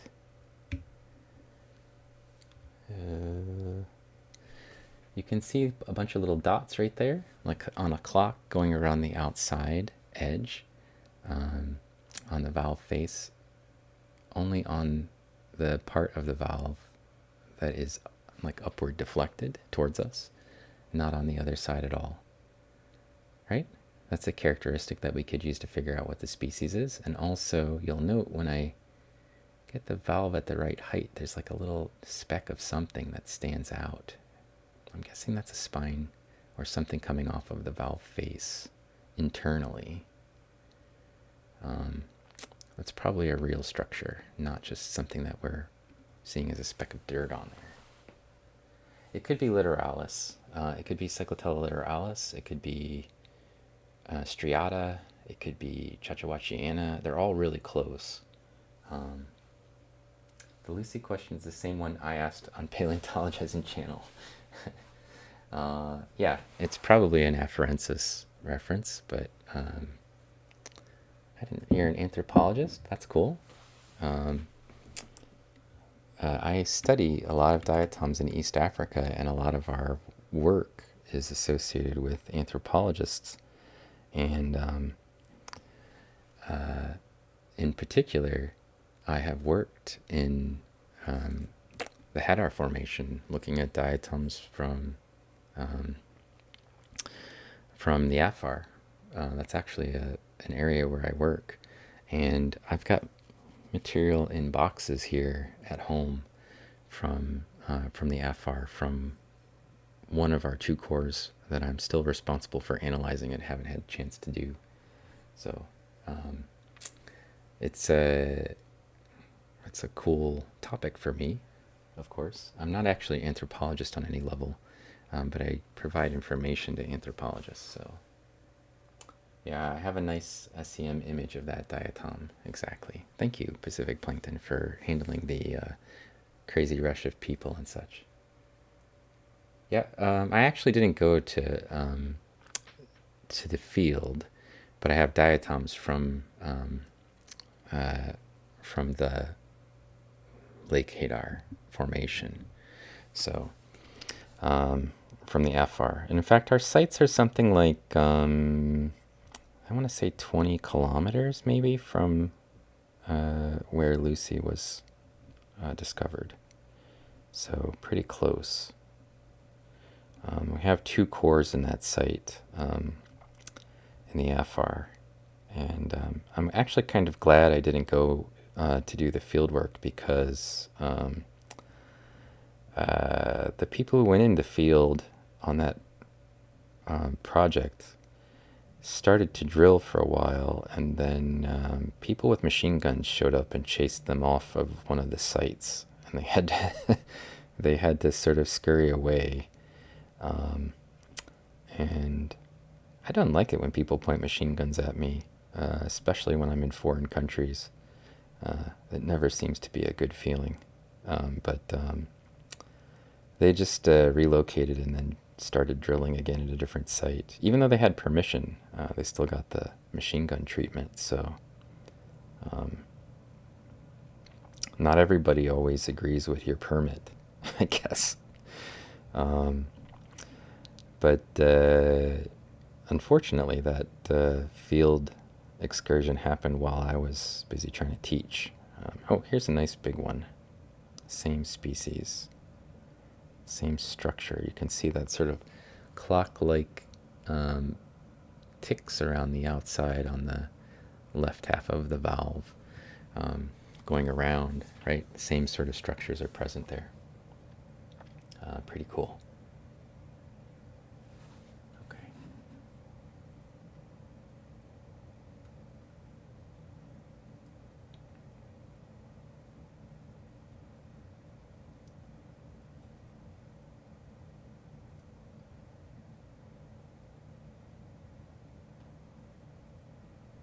There's yeah.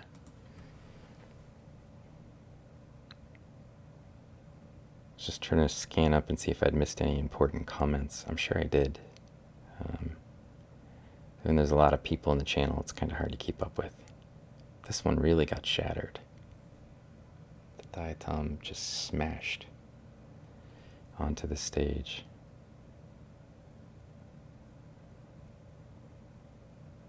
Not sure what that is. In any case, this was sort of a secret stream. What do we call it? Bonus stream. Sometimes I come out on Tuesday nights and do streams, sort of unplanned work, where I just am aiming to take a look at some diatoms or have some fun looking at water bears, or sometimes I have live material. Sometimes I look at old fossil slides, and tonight I was just taking some pictures before the raid happened, and we switched to these marine samples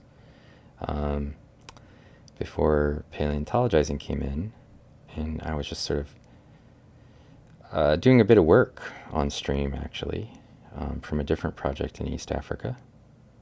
And I guess I'm reaching the point where I've kind of been streaming for a while from a microscope and running out of steam a little bit. Tomorrow, I will be streaming from the scanning electron microscope. So if you're interested in seeing me on the big scope, looking at the very small stuff, I have plans to meet with the student in my lab, Addison, who will be hanging out with me, I think all the way through the stream. Look, it's a Rhopalodia.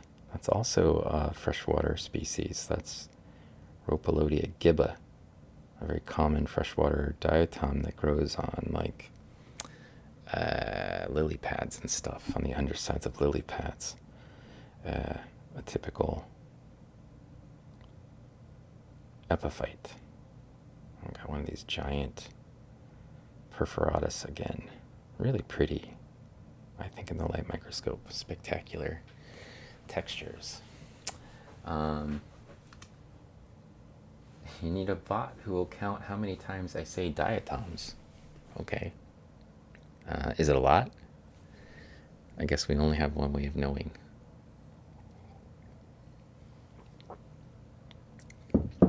I could just get one of my moderators to do it, maybe. You got chai in your name, and I'm drinking chai tea.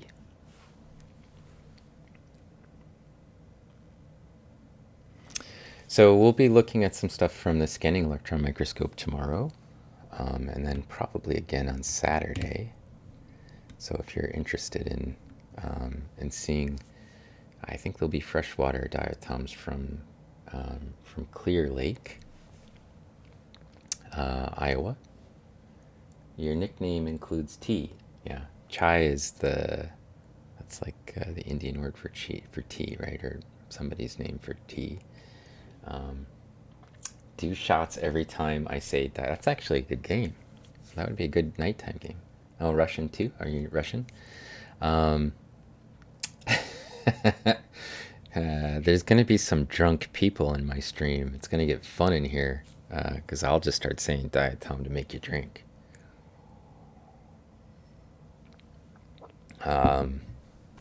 Yeah, that would be funny. In any case, so I'll be doing a stream from my SEM lab tomorrow. I'm gonna go in earlier. Yeah, we'll be hugging the toilets. I'm gonna go in. I think at 9 o'clock and start the SEM up with Addie, and then we'll probably do a bunch of research on the front end of it, and then around 1, we'll still be on the SEM probably, hopefully, and maybe still looking through Addie's stuff at that point, and we'll start the stream there. So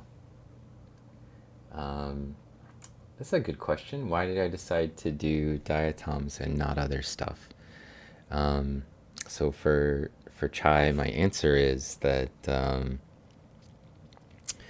I have done other stuff. For one, when I was getting my master's, I looked at all kinds of mollusks from the Permian and from sort of back reef environments.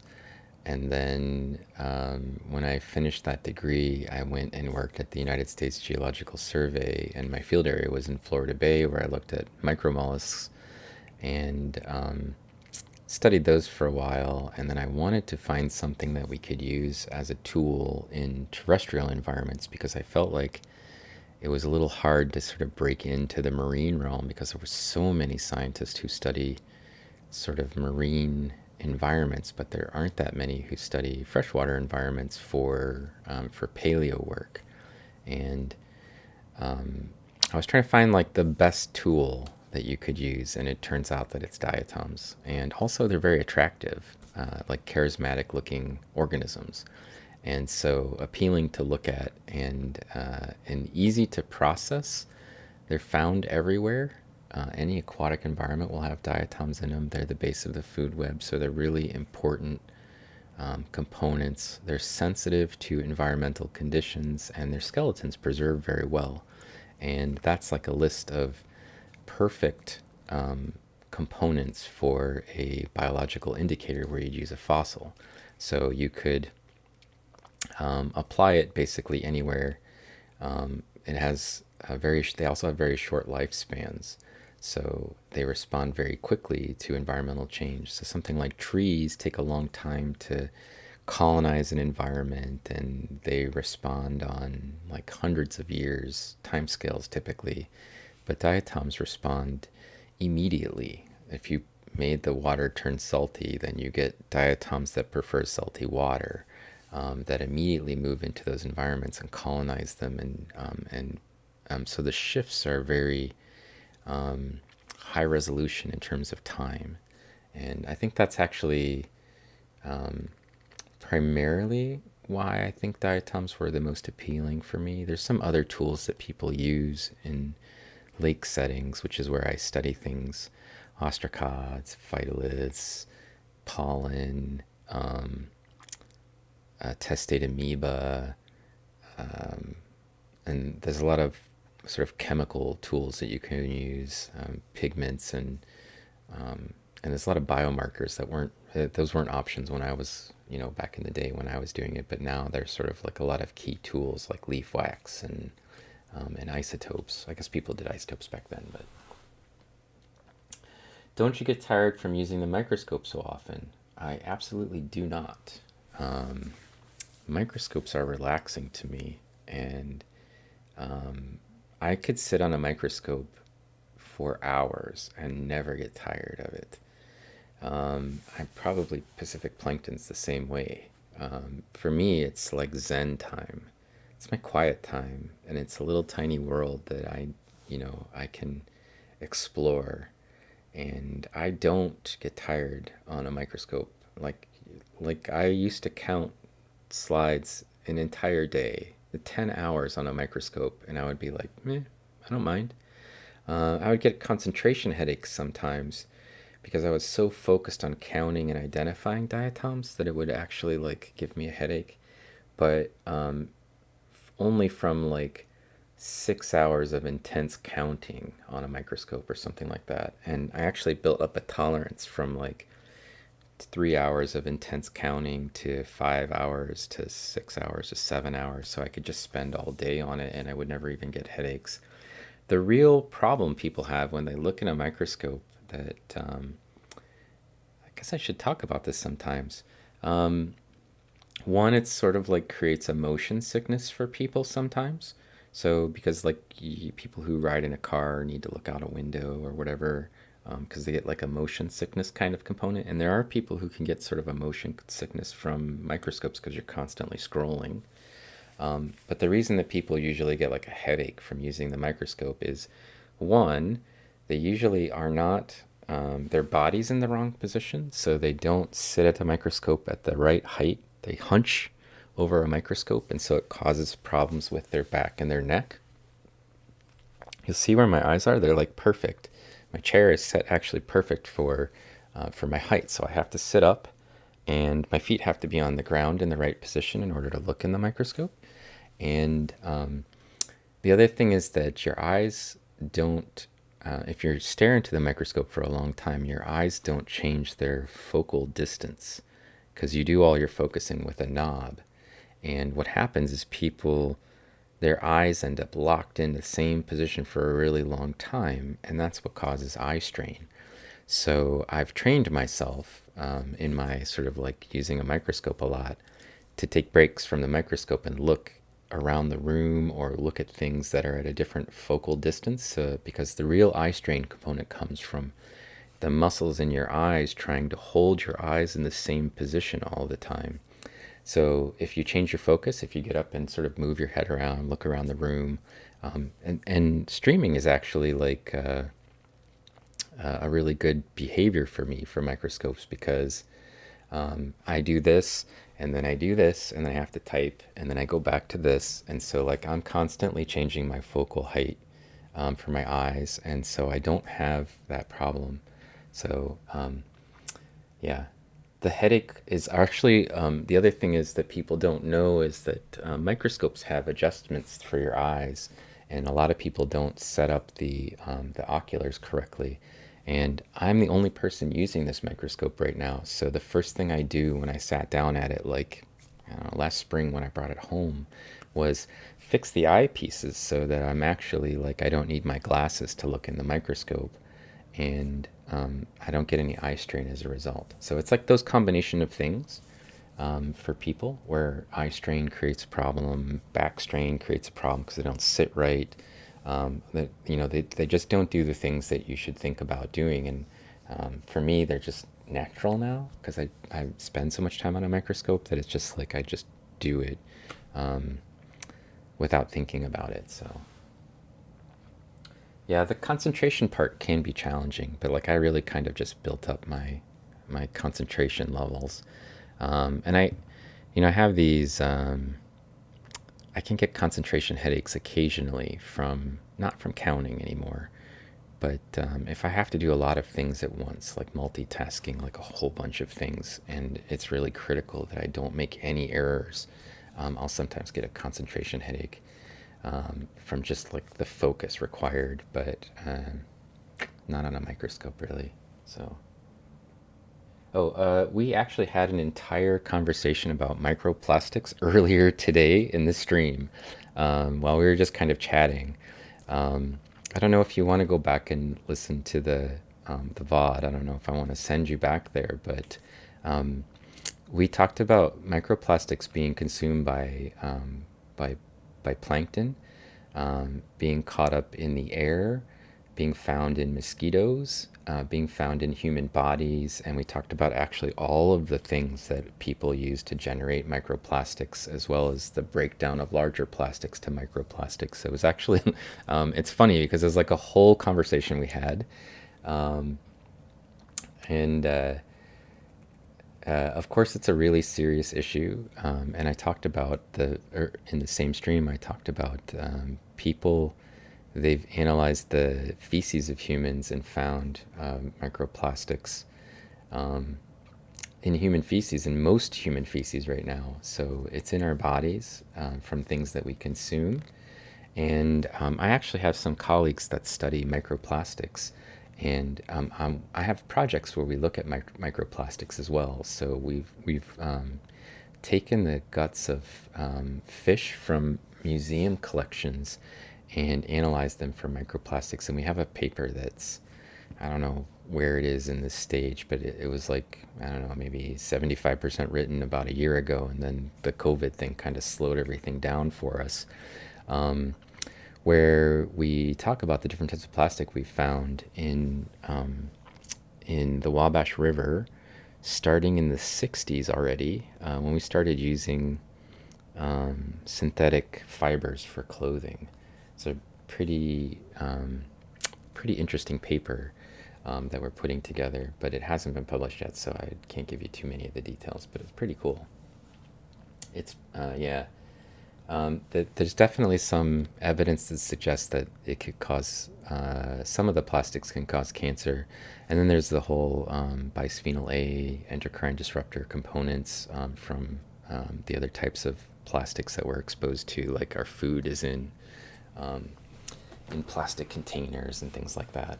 So, hey, Yeti Monster, what's going on? Um, Yeah, so a good person to talk to or to check in on would be Constababble. Is she streaming? I haven't actually looked to see who's streaming because I probably need to shift over and raid somebody here eventually. I guess I need to open a separate window. Usually she comes on and streams. Guess maybe she was coming on to hang out with me because I don't see her in the list. So, um, but she's a good person to check out if you're interested in microplastics. There's a lot of poor countries that don't care about that issue, and we can't do anything about it. Yeah, we're actually talking a little bit about that as well, about the fact that we export our plastics. And I mean, there's a whole really long, serious issues associated with a lot of the discussion around plastics and what we can do about it.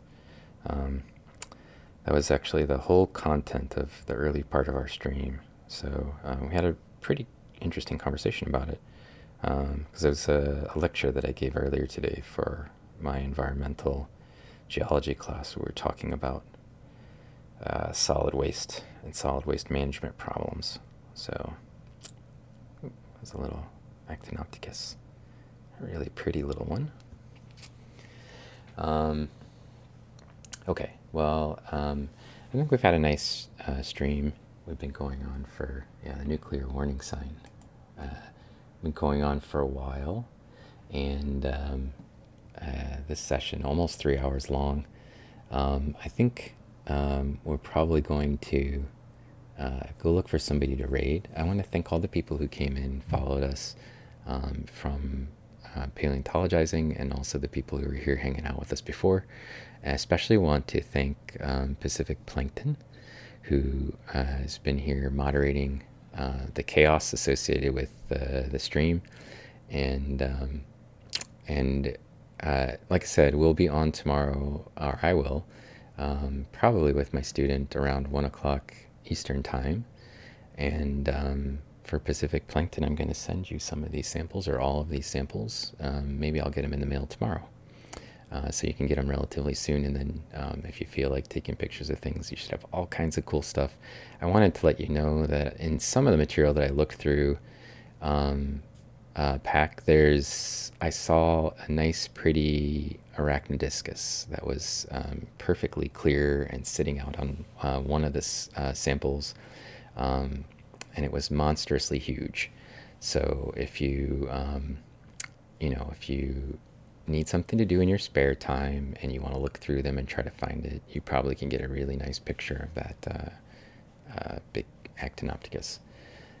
Thank you for the follow, Mojo, and for all the other people who followed, and for people hanging out with us in my nice quiet stream from home. I love doing the sort of nighttime streams, and I especially like it when I get a giant raid of people coming in to check out the light microscope stuff. So that was really neat, and uh, you know, unexpected streams like this are nice for me. Quiet time, basically. Uh, and Pacific Plankton gave a link to the Discord if you had questions, you want to talk to me about diatoms or other science issues. A lot of the science streamers that I mentioned earlier in the squad, including Pacific Plankton, like to hang out on each other's Discord. So it's a good place if you wanted to talk about anything dealing with microscopic organisms or whatever. Okay, let me find somebody to raid among the list of people that are out there. So, Last Miles and Mr. Horologist are the only two sort of science streamers in my list of people. Let's see. And most of my art crowd is not here either. So, probably one of those two would be a good choice. Have a good night. You'll be checking out the VOD. Okay, great. Thank you. Again, for hanging out. And Andalor, as always, thanks for hanging out in the stream. And all the new friends that we made tonight, feel free to stop in tomorrow, see the scanning electron microscope stream, and we'll be looking at diatoms and much closer. So the maximum views that we had today are nothing compared to what we can do with the scanning electron microscope. So if you're interested in seeing that, it's like 1 to 3 sort of tomorrow when we'll start. So you should definitely check that out. And let's go raid Last Miles. How's that sound? So I'm going to punch that up, and we'll check him out. He does mostly coding. I think he's pretty well known. So, and he's got a great attitude. So let's see if I can get that to work. And we'll bring our stream over to them. They've rated us before and brought their viewers. So I like to always reciprocate when people bring people in. I'd love to be able to just sort of raid paleontologizing, but he's always starting before me and finishing right as I'm starting. So when I do the night streams and when I do the day streams, he's not usually around. So, okay, let's go get, let's send our army after Last Miles, and then we'll catch you all again later, sometime soon, tomorrow, hopefully, or maybe Saturday from the SEM, or if I can sneak in another nighttime light microscopy thing, it'll probably be later this week. That would be fun as well. Okay, great. Thank you guys for all hanging out. It's been a fun stream, as usual, and we saw lots of cool stuff, as always. I'm going to go download stuff off my camera and see if I got anything good. And we'll catch you next time. All right.